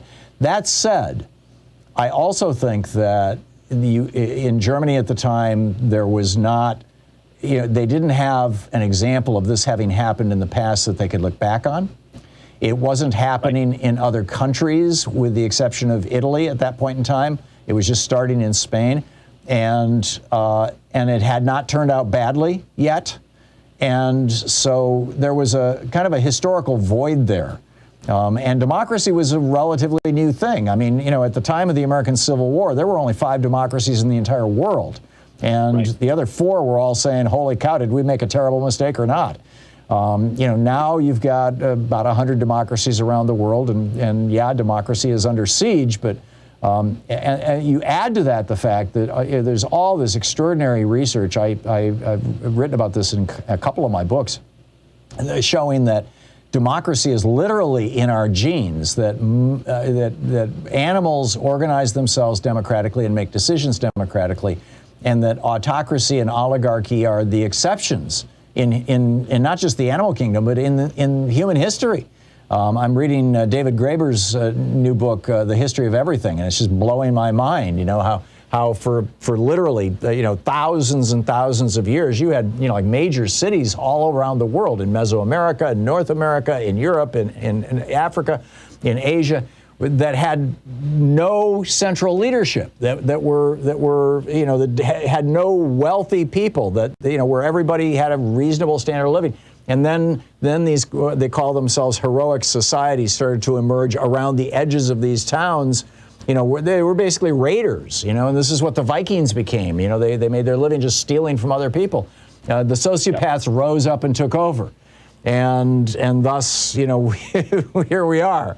But I really think that that the Republicans and the fascists are fighting human nature at the end of the day. They're exploiting some aspects of human nature, our ability to be frightened in particular. But I think that they're fighting against human nature, and I think they're fighting against history. I think they're on the losing end of history.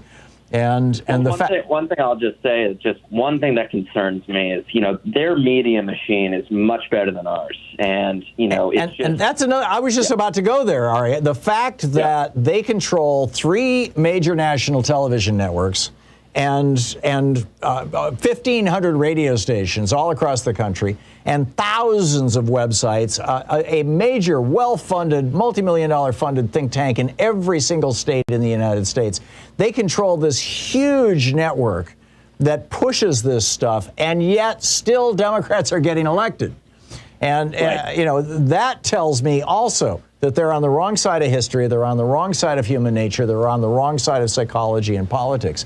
And that if they do succeed in overthrowing the government of the United States in 2024, as they are attempting to do right now, and frankly, I think the odds of that are diminishing over time, not expanding, although, I know that there are people who would disagree with me, and I think that probably by December of this year, after this election, we will have a better sense of that. But I really think that we are looking at a moment in history that is going to be viewed a decade or two from now, looking back on it as an aberration, sort of like the Liberty League, which emerged in the 1930s as the organization that was going to seize and assassinate Franklin Roosevelt. That they dragged Smedley Butler into that, and it was funded by the DuPont brothers and others. And the Liberty League, we look back now in the Nazi rallies, literally Nazi rallies that were happening in the United States in the 1930s, and we look back on that and go, man, those people were friggin' crazy. And thank God they didn't seize power, and they didn't. I'm actually quite optimistic. I am very alarmed. I'm very concerned. We got to work our asses off to rescue this country, Ari. But I'm quite optimistic. All right, I got to run. Thanks a lot for watching us on Twitter, and thanks a lot for the call. It's great to hear from you. I hope you call again. We'll be back on the other side of this break. I want to get into the GOP death cult watch. You're listening to Thom Hartmann.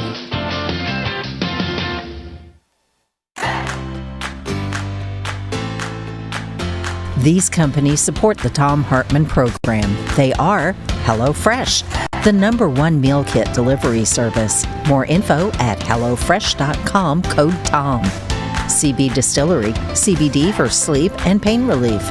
More info is available at cbdistillery.com, code TOM. Ground News, a well-rounded perspective for news readers.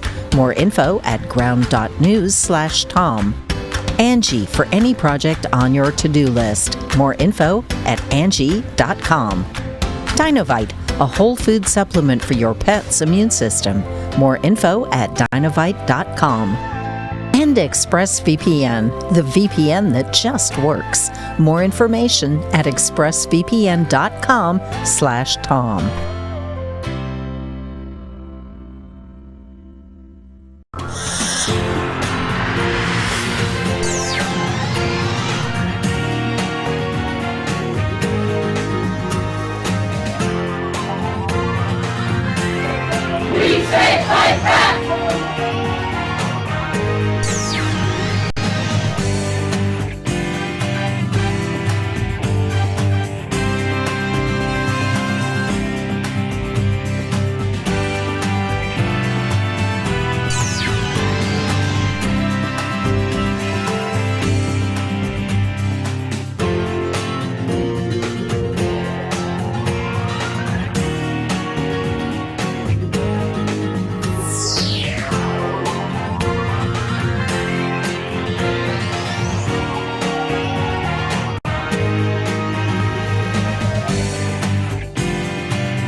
Our book today is Future War, Preparing for the New Global Battlefield by Robert, I believe it's pronounced Latif, L-A-T-I-F-F. This is from the introduction.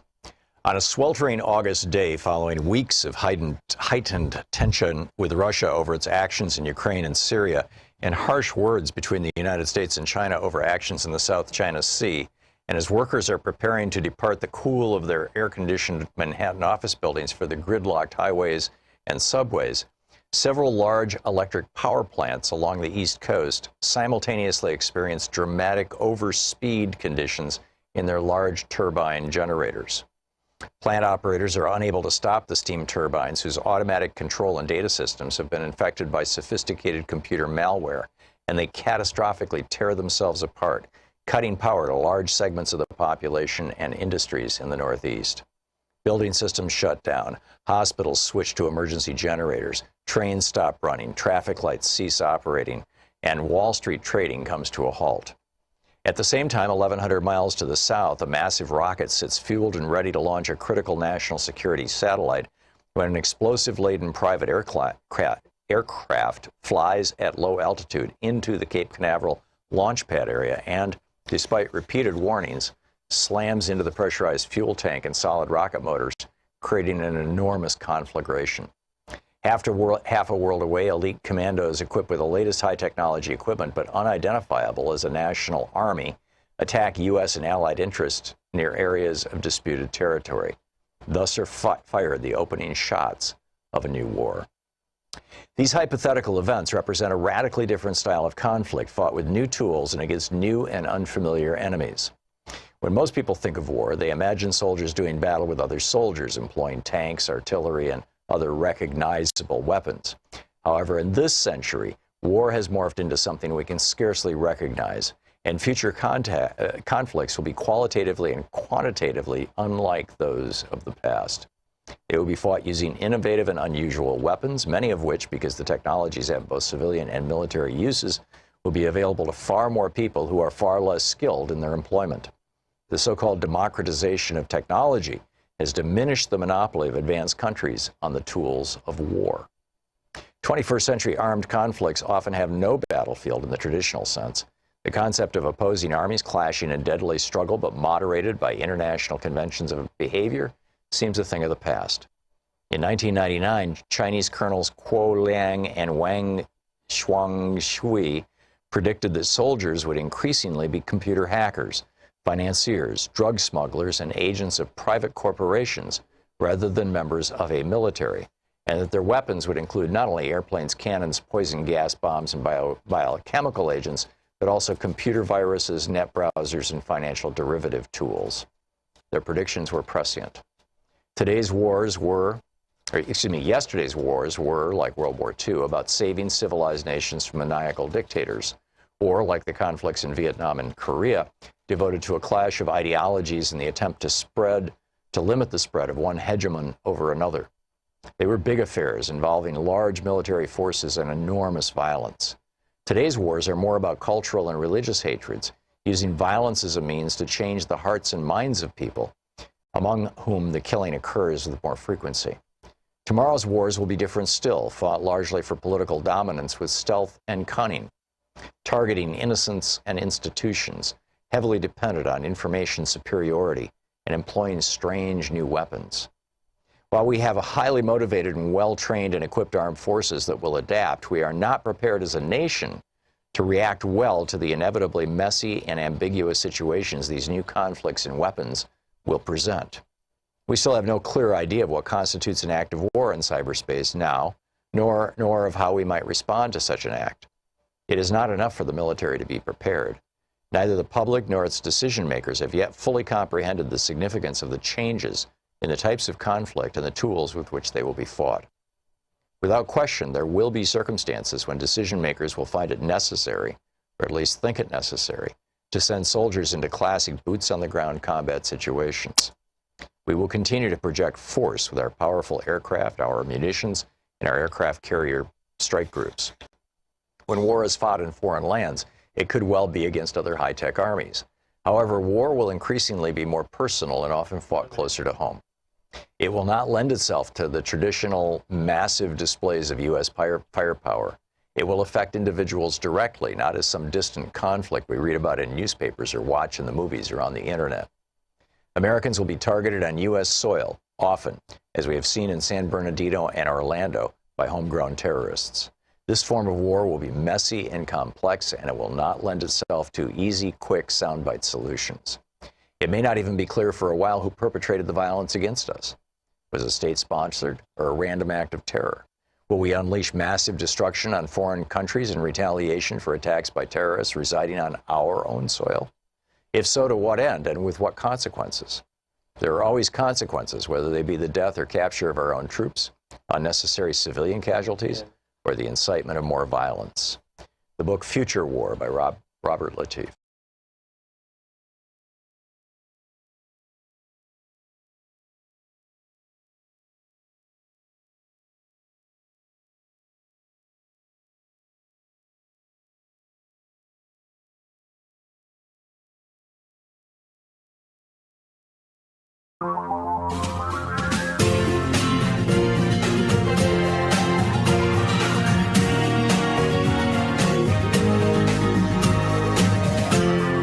This is the Thom Hartmann Program.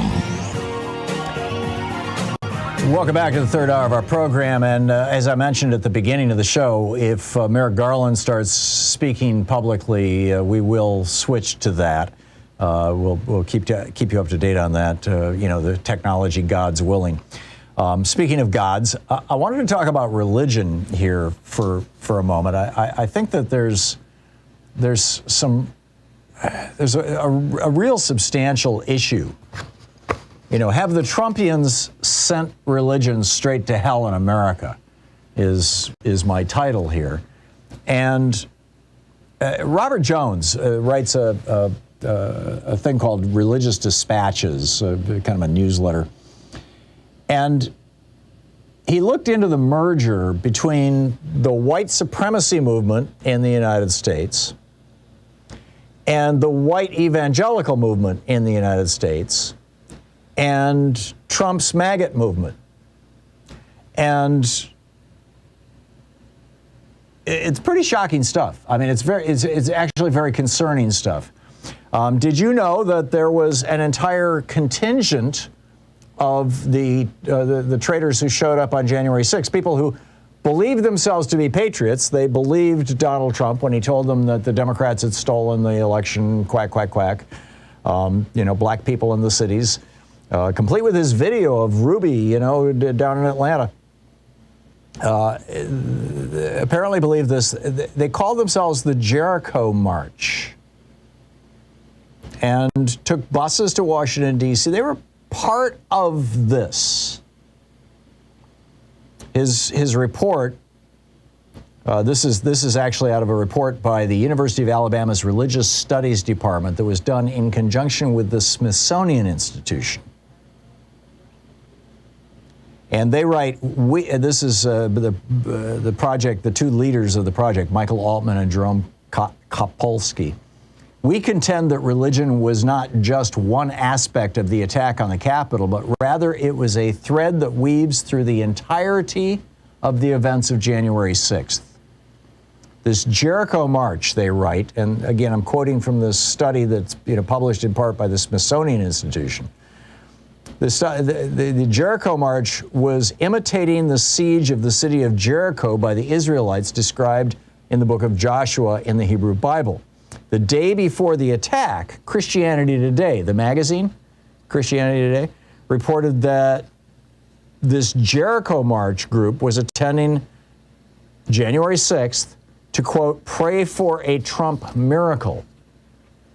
They cited Beth Moore, a Southern Baptist author and Bible teacher, and First Amendment lawyer David French as being among the few willing to speak out against the ways in which the evangelical community has canonized Trump. This being, consequential because it's like the exception is now proving the rule. I mean, every now and then, just like you got Adam Kinzinger and Liz Cheney, you got a couple of Republicans willing to stand up and say Trump is a fascist. They may not use that word, but in essence, what he's trying to do is the antithesis of American values. Similarly, there are a few people within the church who are standing up and saying, this is the antithesis of what Jesus would have done, and certainly the historic teachings of Christianity. But Jeffrey Goldberg, for example, who writes for The Atlantic, interviewed a whole bunch of people who attacked the Capitol on January 6th for a piece that he did for The Atlantic. And repeatedly, now keep in mind, many of these people showed up carrying crosses, carrying Christian iconography, using Christian phrases. Goldberg said that he heard phrases like, quote, it's all in the Bible. Well, yeah, if you think the modern D.C. has become Sodom and Gomorrah, for example, well, yeah, that's in the Bible. Actually, most conservatives who cite Sodom and Gomorrah obviously have never read the Bible. Something I actually did. I've read it cover to cover 4 times.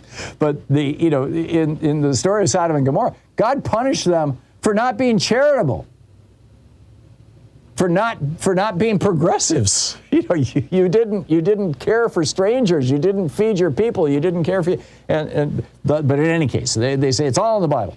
They'll say they told Jeffrey Goldberg, this has been predicted. Right? Yeah, it's all in Revelation or in Isaiah or in Jeremiah. They'll say Donald Trump is in the Bible.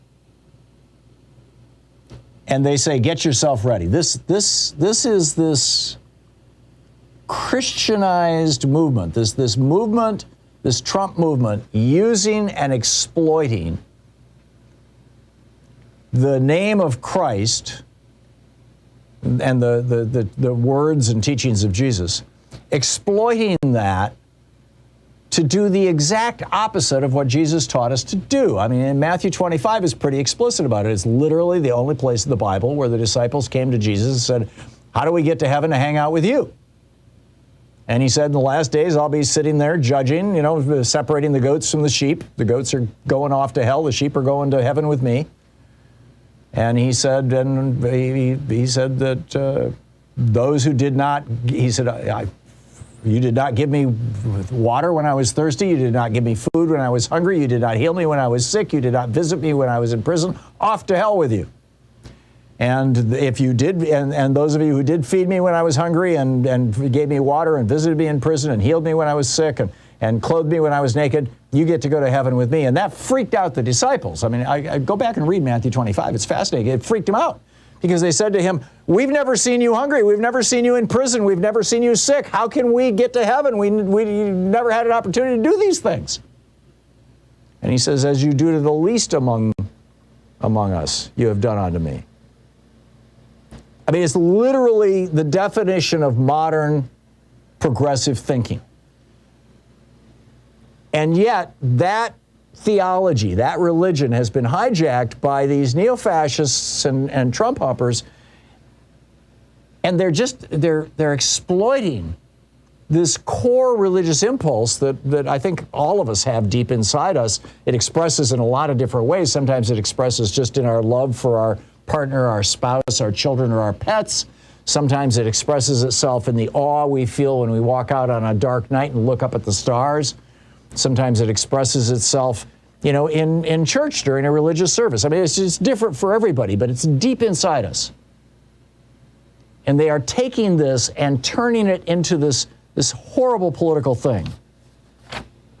Sarah K. Burris is writing about this over at Raw's Story. She notes, the evolution among white Christian evangelicals to Trumpism is part of another trend showing a growing racism index among the group, among Christian evangelicals.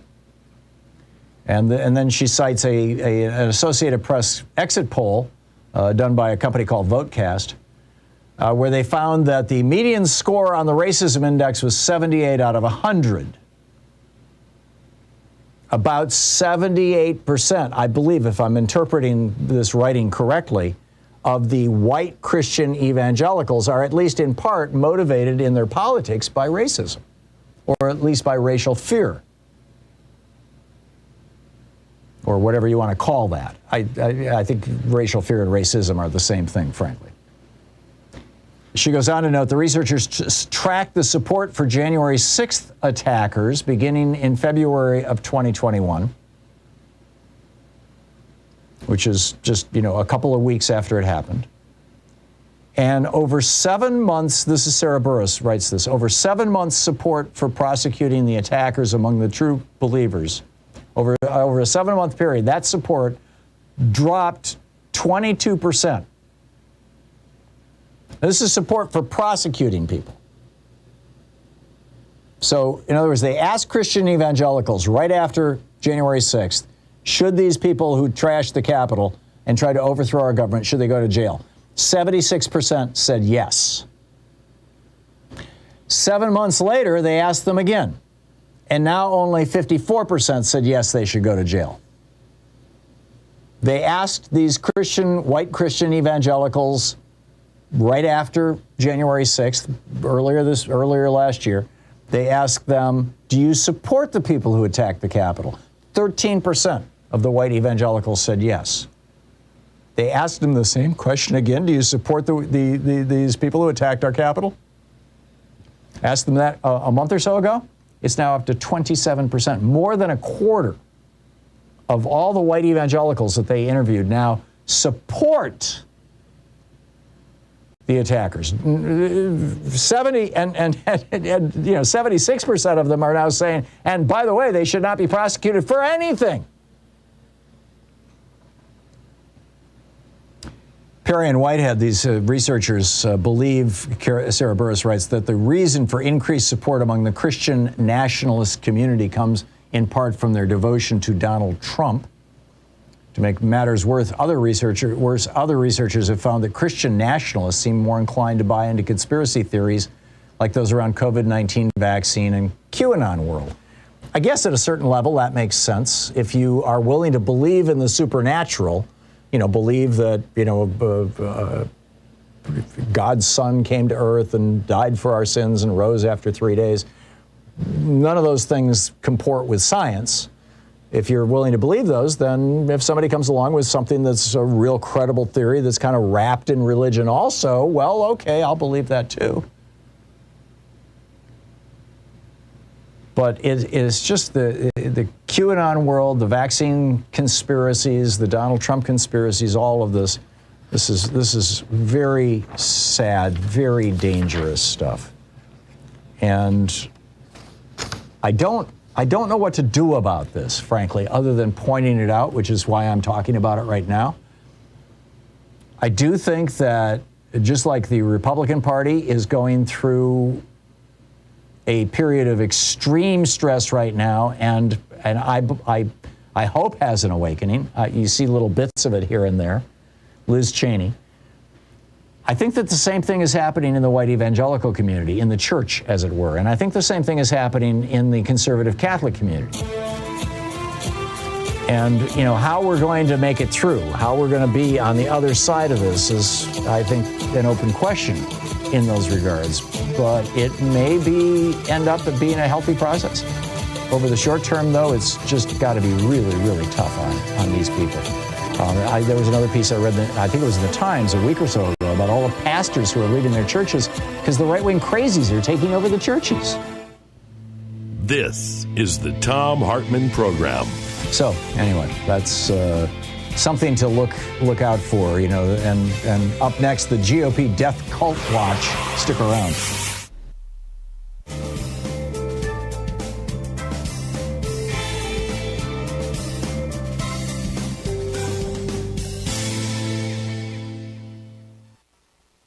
And welcome back. Maverick in Edmonds, Washington. Hey, Maverick, what's on your mind today? Hey, Happy New Year, Tom. It's one of those rare instances where you called me and I'm not actually in a super noisy environment. It worked out well. Cool. So what's up? Well, I called because I wanted to talk about a topic you were talking about with a gentleman earlier about the shortness of the sentences for the January 6ers. Mm-hmm. But you just said that you had a thing that you didn't really know what to do with when it came to convincing people about, to believe in the science and the math. And man, that touches a nerve with me. I don't know which topic you want me to. Well, pick one, Maverick. Go for it. Well, I'll go with my original one because my second one would just get me going too much as a secular humanist. So I listened to Glenn Kirshner. I watch him on YouTube. I would assume that you are aware of him. Mm-hmm. I am. Yes. The former federal prosecutor, and he's got a just really, really nice little short little 6-minute things on YouTube. Mm-hmm. And he addressed that subject of the short sentences to the people that are found guilty of various crimes on January 6th. And he, as a former RICO prosecutor, as you know, which RICO is racketeering, influence, and corrupt organizations. Right. So it's a special branch of law practice and whatnot. And he said this is how it's progressing like a RICO case, as they start from the bottom up with the small fish and small sentences.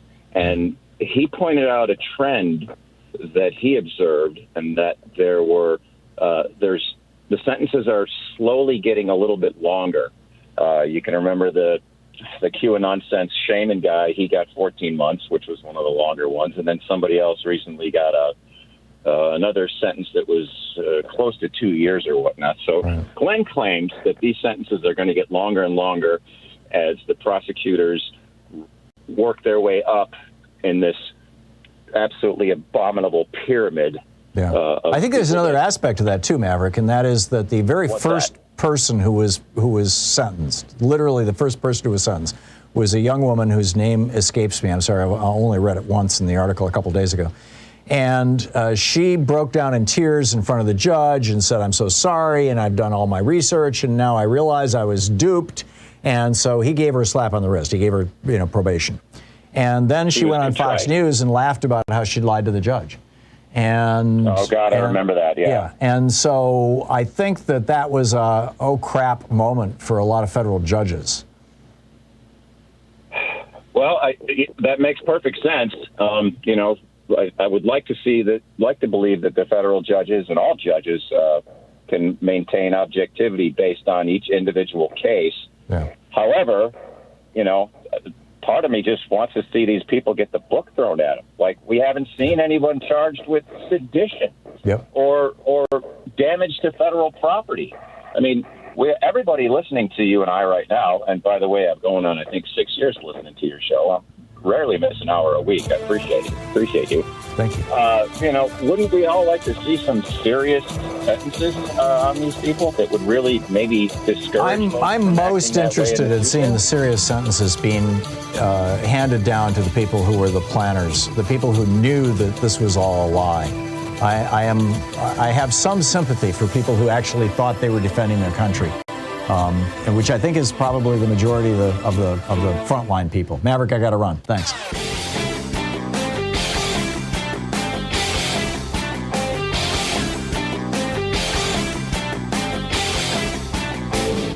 Hey, thanks so much for sharing our program and for reaching out to our stations and sponsors and letting them know that you're listening. It really means a lot to us. I just put up a compilation of clips from Franklin Roosevelt to remind us what fighting Democrats are like, how effective a Democrat can be when they decide to take the fight to the Republicans. Here's one of those clips.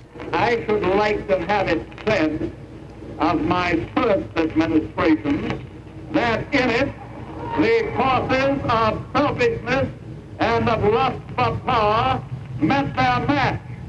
I should like to have it said, wait a minute, I should like to have it said of my second administration that in it these forces met their master.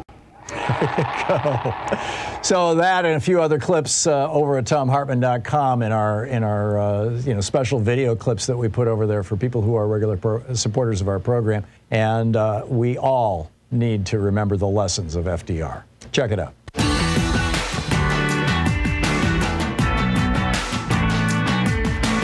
And we'll welcome back. Thom Hartmann here with you and Tim in Yorba Linda, California. Hey, Tim, what's on your mind today? Hi, Tom. Happy New Year. Thank you. Back at you. So I listened to your breakdown between Democrats and Republicans, and it's spot on, of course. Mm-hmm. But I think our messaging, the messaging wars we're losing. And as you said, the Republicans had no platform declared in 2020. Recent polls say that 50% of Republicans identify more as Trumpist than Republicans. Majority of Republicans see that are more loyal to party over country, and so it's really they're really hearkening back to the days of a monarchy, and calling them fascists, while accurate, they're just turning that around on us. Mm-hmm. They're saying that what we do with mandates are fascist and other things are fascist, so it muddies the water. And if we kind of turn it around and say, in order to be, all of the Republicans have done the calculus. They've looked at if they don't support Trump, they're not going to get, up to 50% of the Republican vote, so they can't get reelected or they can't get elected. So their only option is to bend the knee to Donald Trump. And so pledge fealty and say, we'll do whatever he says, and basically make him emperor. Mm-hmm. And so I think if we had an approach where say, I won't bend the knee, The Democrats are about representing their constituents. They're not going to worry about the big picture if it doesn't help the little picture locally. And if we don't get that message out, if we don't get get to everyone say, look, you vote for someone with an R next to their name, you're voting for Donald Trump, you're bending the knee. Yeah. I think that's the essence of the message right now, Tim. I mean, the Democrats have been doing, frankly, I think a very good job of pointing out the insanity that the Republicans have been promoting for years now. I really do think the message is getting out there. I think people are waking up.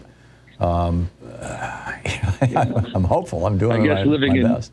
I guess living in Yorba Linda, I may not see it as much because it's a pretty red area. Yeah. So I see it quite a bit. Well, I mean, we have this huge structural imbalance. On the progressive side, there is one national channel on Sirius XM, and there's one television network, Free Speech TV, which does not go out of its way to promote itself. And on the Republican side, you've got, literally a billionaire owns a television network. You got 2 other television networks. You got 1,500 radio stations. You got this huge infrastructure. I think it's amazing, given that asymmetry, that it's 50-50 in America, or even close to it. Tim, I got to run, but thank you. We'll be right back. You're listening to the Thom Hartmann Program. Call 202-808-9925. Stay with us. We'll be right back on the other side of this.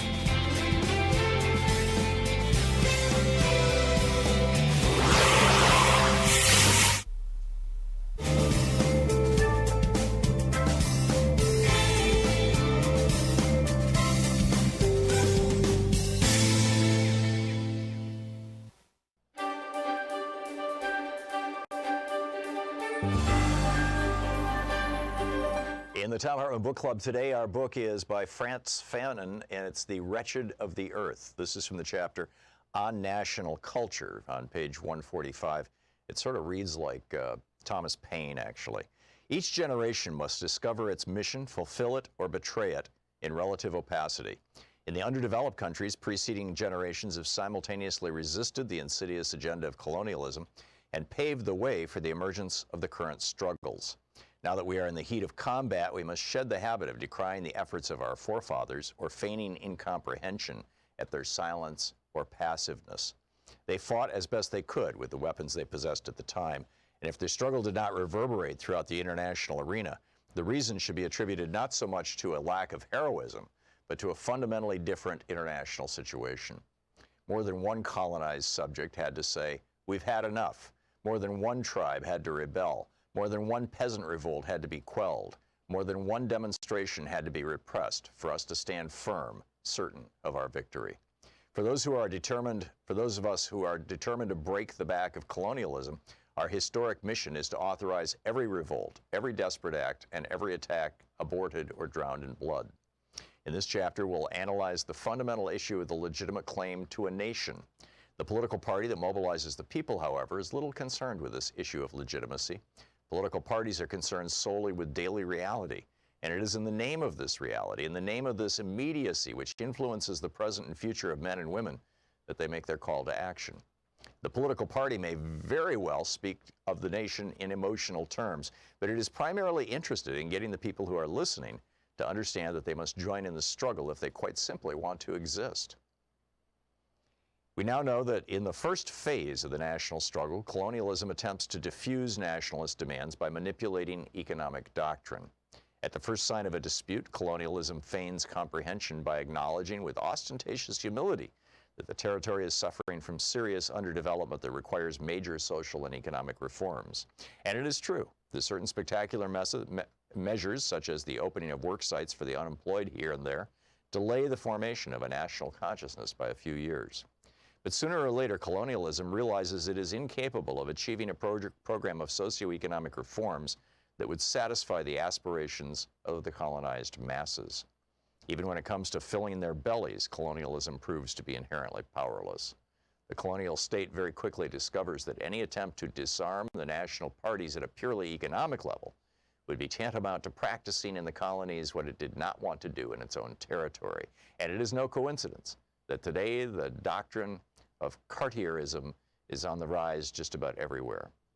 Cartier's bitter disillusionment with France's stubborn determination to retain ties with people it will have to feed, whereas so many French citizens are in dire straits, reflects colonialism's inability to transform itself into a nonpartisan aid program. Hence, once again, no need to waste time repeating, better to go hungry with dignity than to eat one's fill in slavery. On the contrary, we must persuade ourselves that colonialism is incapable of procuring for colonized people the material conditions likely to make them forget their quest for dignity.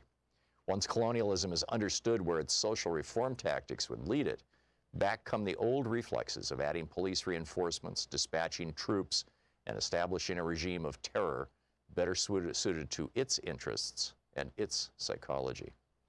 Within the political parties, or rather parallel to them, we find the cultured class of colonized intellectuals. The recognition of a national culture and its right to exist represent their favorite stomping ground. Whereas the politicians integrate their action in the present, the intellectuals place themselves in the context of history. Faced with the colonized intellectuals' debunking of the colonist theory of a pre-colonial barbarism, colonialism's response is mute. It is especially mute since the ideas put forward by the young colonized intelligentsia are widely accepted by metropolitan specialists. It is in fact now commonly recognized that for several decades, numerous European researchers have widely rehabilitated African, Mexican, and Peruvian civilizations. Some have been surprised by the passion invested by the colonized intellectuals in their defense of a national culture. But those who consider this passion exaggerated are strangely apt to forget that their psyches and their egos are conveniently safeguarded by the French or German culture whose worth has been proven and which has gone unchallenged. I concede the fact that the actual existence of an Aztec civilization has done little to change the diet of today's Mexican peasant. I concede that whatever proof there is of the once mighty Songhai civilization does not change the fact that the Songhais today are undernourished, illiterate, abandoned to the skies and water, with a blank mind and glazed eyes. But as we have said on several occasions, this passionate quest for a national culture prior to the colonial era can be justified by the colonized intellectuals' shared interest in stepping back and taking a hard look at the Western culture in which they risk becoming ensnared. Fully aware that they're in the process of losing themselves and consequently of being lost to their people, these men work away with raging heart and furious mind to renew contact with their people's oldest inner essence, the furthest removed from colonial times. Let us delve deeper. Perhaps this passion and this rage are nurtured, or at least guided, by the secret hope of discovering beyond the pleasant wretchedness, beyond the self-hatred.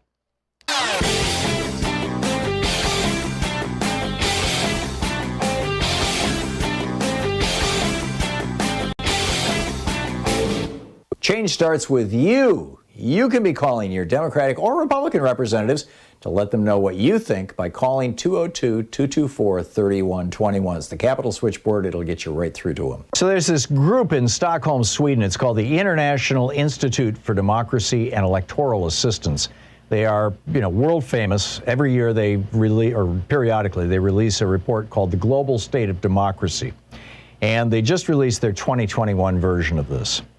And in this, they point out that the world is becoming more authoritarian, I'm quoting from their report, as non-democratic regimes become even more brazen in their repression, and many democratic governments suffer from backsliding by adopting their tactics of restricting free speech and weakening the rule of law. Now, who is backsliding? They go on to say the United States is backsliding. The bastion of global democracy, the United States, fell victim to authoritarian tendencies itself and was knocked down a significant number of steps on the democratic scale. We are a backsliding nation. There's a whole video about this over at ThomHartmann.com. Check it out. And welcome back. 35 minutes past the hour. Merrick Garland has not started speaking yet. When he does, we will pick that up. We're monitoring both the video and the audio feeds for that. So I'll do that. Just the right-wing death watch. This is or the death cult watch, the GOP death cult watch. Marjorie Taylor Greene is now proudly proclaiming, as she reaches out to her suckers and says, "Send me more money, please," that she has run up $90,000 in fines in the Capitol for refusing to wear her face mask. Isn't she brave? Isn't she noble? Isn't she fighting the good fight against fascism in America by refusing to wear a mask and thereby increasing the chance that she can spread a disease that she may carry to the people around her, especially the people who work in the Capitol? I'm not talking about the legislators, but the janitors and the food service people and the people who have no choice but to be there. She's so proud of herself. She says, I am up to almost $90,000 in fines because I believe as a representative, in order to represent the people, I have to be willing to do it myself. Right. Amazing. Well, we'll see where this goes. Anyhow, picking up your calls here as we're waiting on Mr. Garland. Brian in Joliet, Illinois. Hey, Brian, what's on your mind today? Well, hi, Tom. I'm a Christian. My interpretation of Christianity is exactly like yours, and it's my opinion that today in the United States, the dominant version of Christianity is Calvinism, who taught that success in work life meant success in salvation, and that is just like that evil philosopher Herbert Spencer's social Darwinistic ethics. Yeah, I'm with you, Brian. And for people who don't know what we're talking about, let me just give a very, very brief explanation. John Calvin, was as I recall, a Dutch theologian back in the day, or Northern European anyway, and several hundred years ago, and was struggling with this issue of why do good things happen to bad people?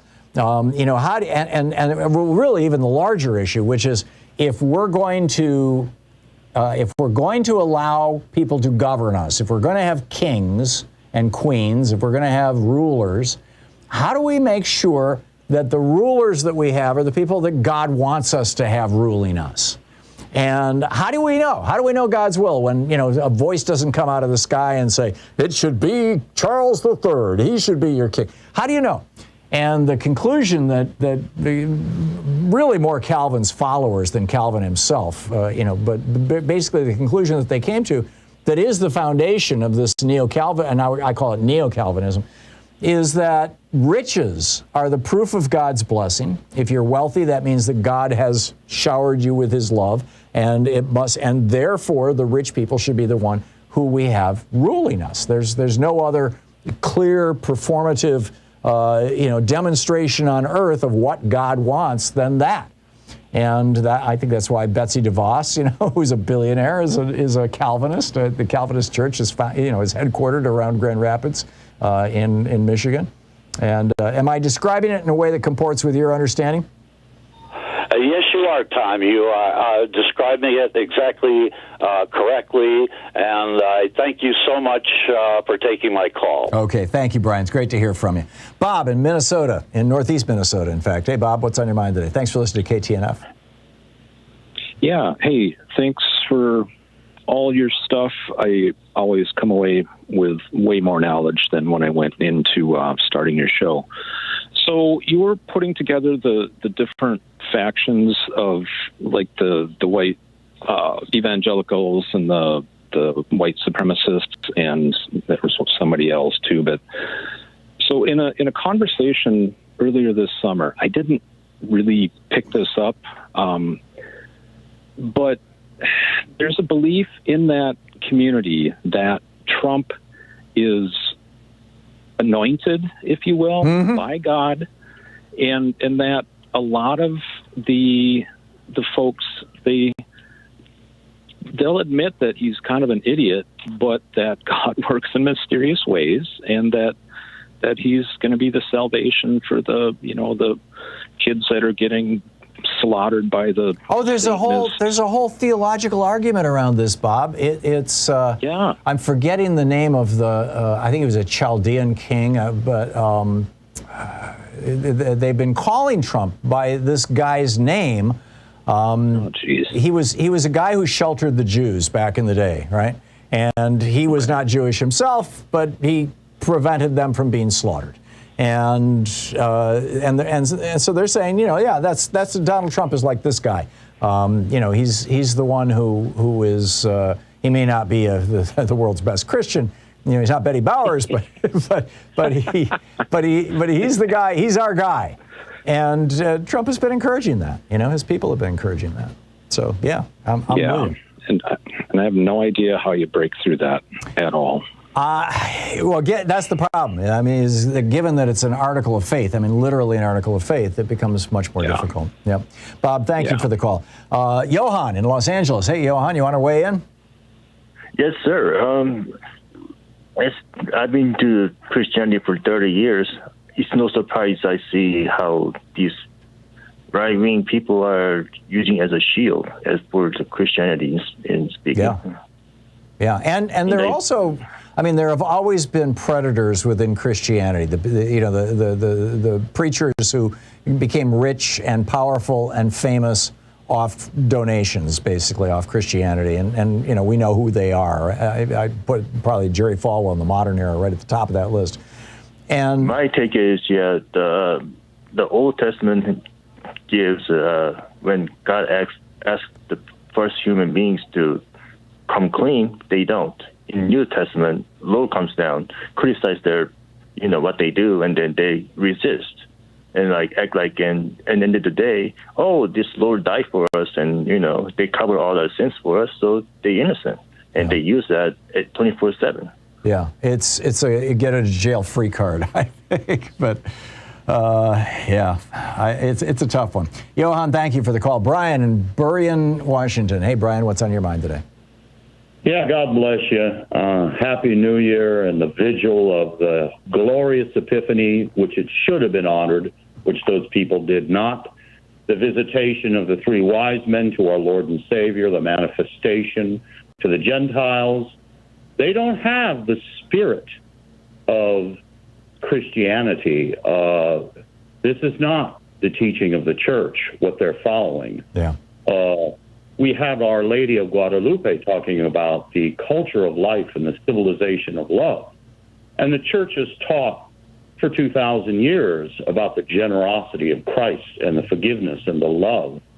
Pope Pius XII himself vindicated economic justice and the mass redistribution of wealth, which he taught in condemning disaster capitalism, as he called it, boom-bust economics, after the end of the war. And he was in anguish as he was speaking about it, because he could say very little about it during the war, because the system had to continue to be able to win the war. But when the war was over, he showed his disgust with the whole system, and he said it was unsustainable, and we needed something totally different. And we also have to remember and not be surprised that this nation is founded on Calvinistic principles coming out of the Plymouth Rock. It's not a true form of Christianity. They don't really believe in the incarnation of the Son of God. These radical Calvinists that developed or devolved at Plymouth Rock are almost anti-incarnation, and don't really believe in the loving God that became man to embrace us all, to draw us to divinity through his loving, sinless humanity. Yeah, no, I think they're far more obsessed with the Old Testament. Brian, I got to run. My Merrick Garland is going to be on in just a moment. We just got a flag that he's going to be available. And to be able to connect with all of you virtually today. On my first day as Attorney General, I spoke with all of you, the more than 115,000 employees of the Department of Justice, for the first time. Today, I brought us all together again for two reasons. First and foremost, to thank you. Thank you for the work you have done, not just over the last 10 months, but over the past several years. Work that you have done in the face of unprecedented challenges, ranging from an unprecedented, deadly pandemic to an unprecedented attack on our democracy. Thank you for your service. Merrick Garland, of course, is speaking to and for your dedication. The staff of the Department of Justice. So that's the you that he's referring to. And second, as we begin a new year, and as we prepare to mark a solemn anniversary tomorrow, it is a fitting time to reaffirm that we at the Department of Justice will do everything in our power to defend the American people and American democracy. We will defend our democratic institutions from attack. We will protect those who serve the public from violence and threats of violence. We will protect the cornerstone of our democracy, the right to every eligible citizen to cast a vote that counts. And we will do all of this in a manner that adheres to the rule of law and honors our obligation to protect the civil rights and civil liberties of everyone in this country. Tomorrow will mark the first anniversary of January 6, 2021, the day the United States Capitol was attacked while lawmakers met to affirm the results of a presidential election. In the early afternoon of January 6th, as the United States Senate and House of Representatives were meeting to certify the vote count of the Electoral College, a large crowd gathered outside the Capitol building. Shortly after 2 p.m., individuals in the crowd began to force entry into the Capitol by smashing windows and assaulting U.S. Capitol Police, who were stationed there to protect the members of Congress as they took part in one of the most solemn proceedings of our democracy. Others in the crowd encouraged and assisted those who attacked the police. Over the course of several hours, outnumbered law enforcement officers sustained a barrage of repeated violent attacks. About 80 Capitol Police and 60 D.C. Metropolitan Police were assaulted. As our own court filings and thousands of public videos of the event attest, perpetrators punched dozens of law enforcement officers, knocking some officers unconscious. Some perpetrators tackled and dragged law enforcement officers. Among the many examples of such violence, one officer was crushed in a door, another was dragged down a set of stairs, face down, repeatedly tased and beaten, and suffered a heart attack. Some perpetrators attacked law enforcement officers with chemical agents that burned their eyes and skin, and some assaulted officers with pipes, poles, and other dangerous or deadly weapons. Perpetrators also targeted, assaulted, tackled, and harassed journalists and destroyed their equipment. With increasing numbers of individuals having breached the Capitol, members of the Senate and the House of Representatives, including the President of the Senate, Vice President Mike Pence, had to be evacuated. As a consequence, proceedings in both chambers were disrupted for hours, interfering with a fundamental element of American democracy, the peaceful transfer of power from one administration to the next. Those involved must be held accountable, and there is no higher priority for us at the Department of Justice. It is impossible to overstate the heroism of the Capitol Police officers, Washington, D.C. Metropolitan Police Department officers, and other law enforcement officers who defended and secured the Capitol that day. They demonstrated to all of us and to our country what true courage looks like. Their resolve, their sacrifice, and their bravery protected thousands of people working inside the Capitol that day. 5 officers who responded selflessly to the attack on January 6 have since lost their lives. I ask everyone to please join me in a moment of silence in recognition of the service and sacrifice of Officer Brian Sicknick, Officer Howard Liebengood, Officer Jeffrey Smith, Officer Gunther Hashida, and Officer Kyle DeFreitag.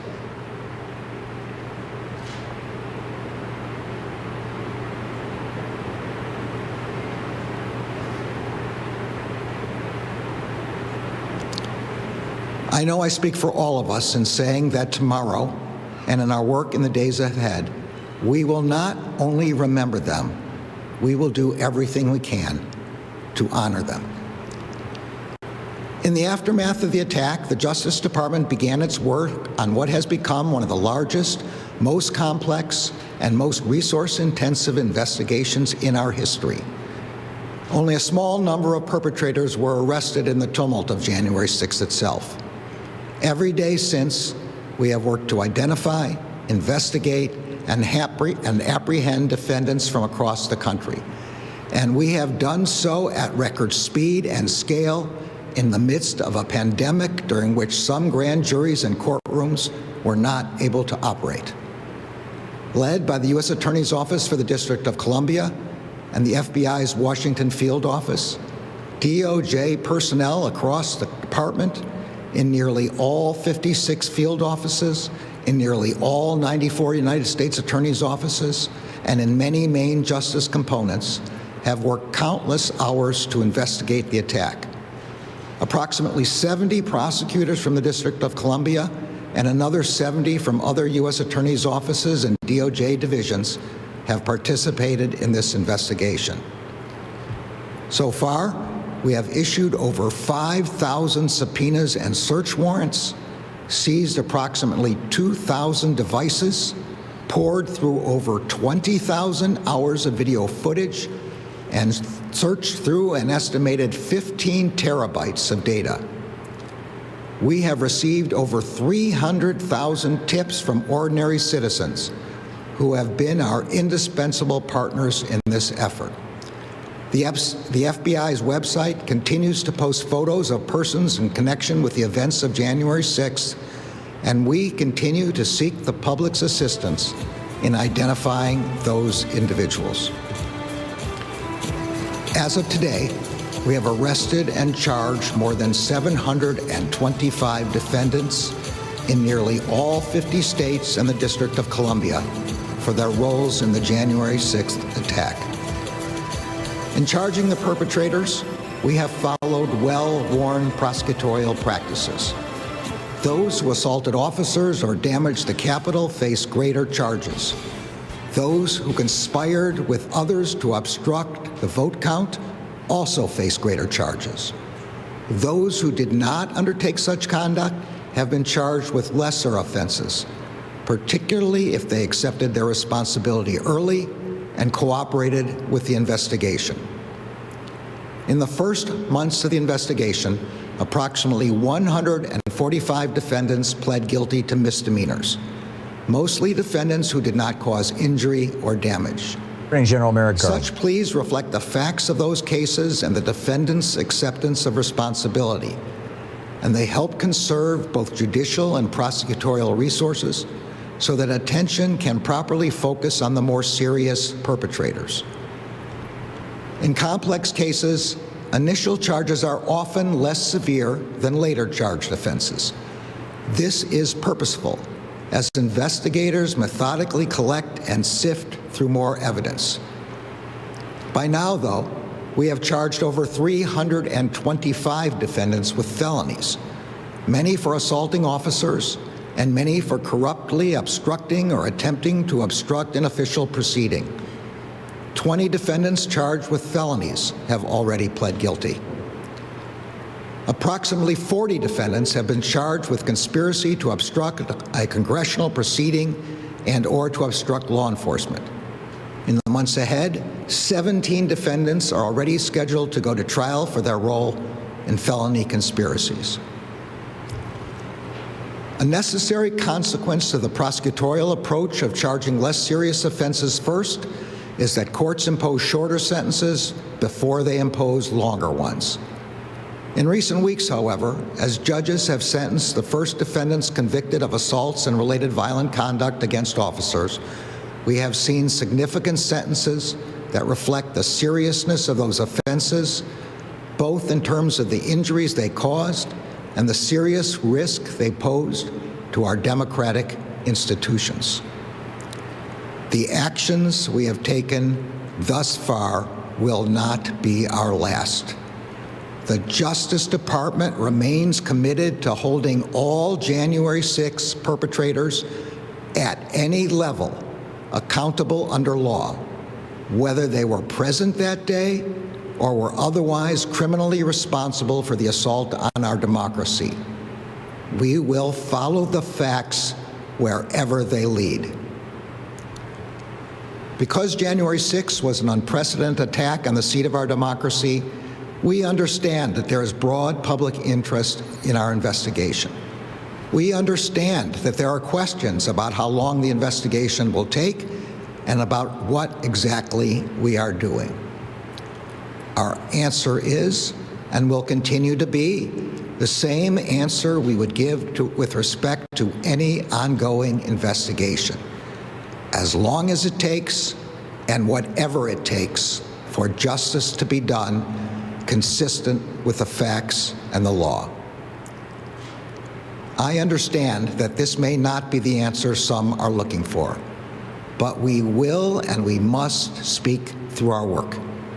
Anything else jeopardizes the viability of our investigations and the civil liberties of our citizens. Everyone in this room... This is Merrick Garland basically saying, we're not going to talk about this a lot, but we are going to kick some ass.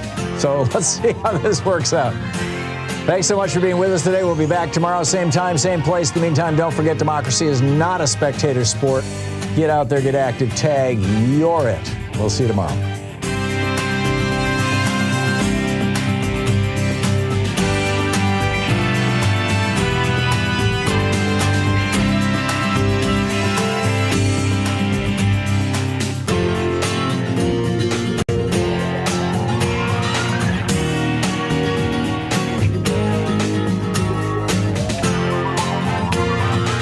Been listening to Thom Hartmann. For audio and video archives, visit thomhartmann.com.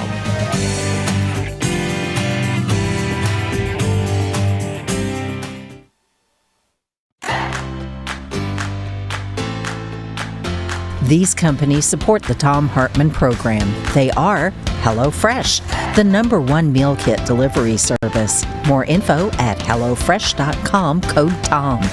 CB Distillery, CBD for sleep and pain relief. More info is available at cbdistillery.com, code TOM. Ground News, a well-rounded perspective for news readers. More info at ground.news/Tom. Angie, for any project on your to-do list. More info at angie.com. Dinovite, a whole food supplement for your pet's immune system. More info at dinovite.com. And ExpressVPN, the VPN that just works. More information at expressvpn.com/Tom.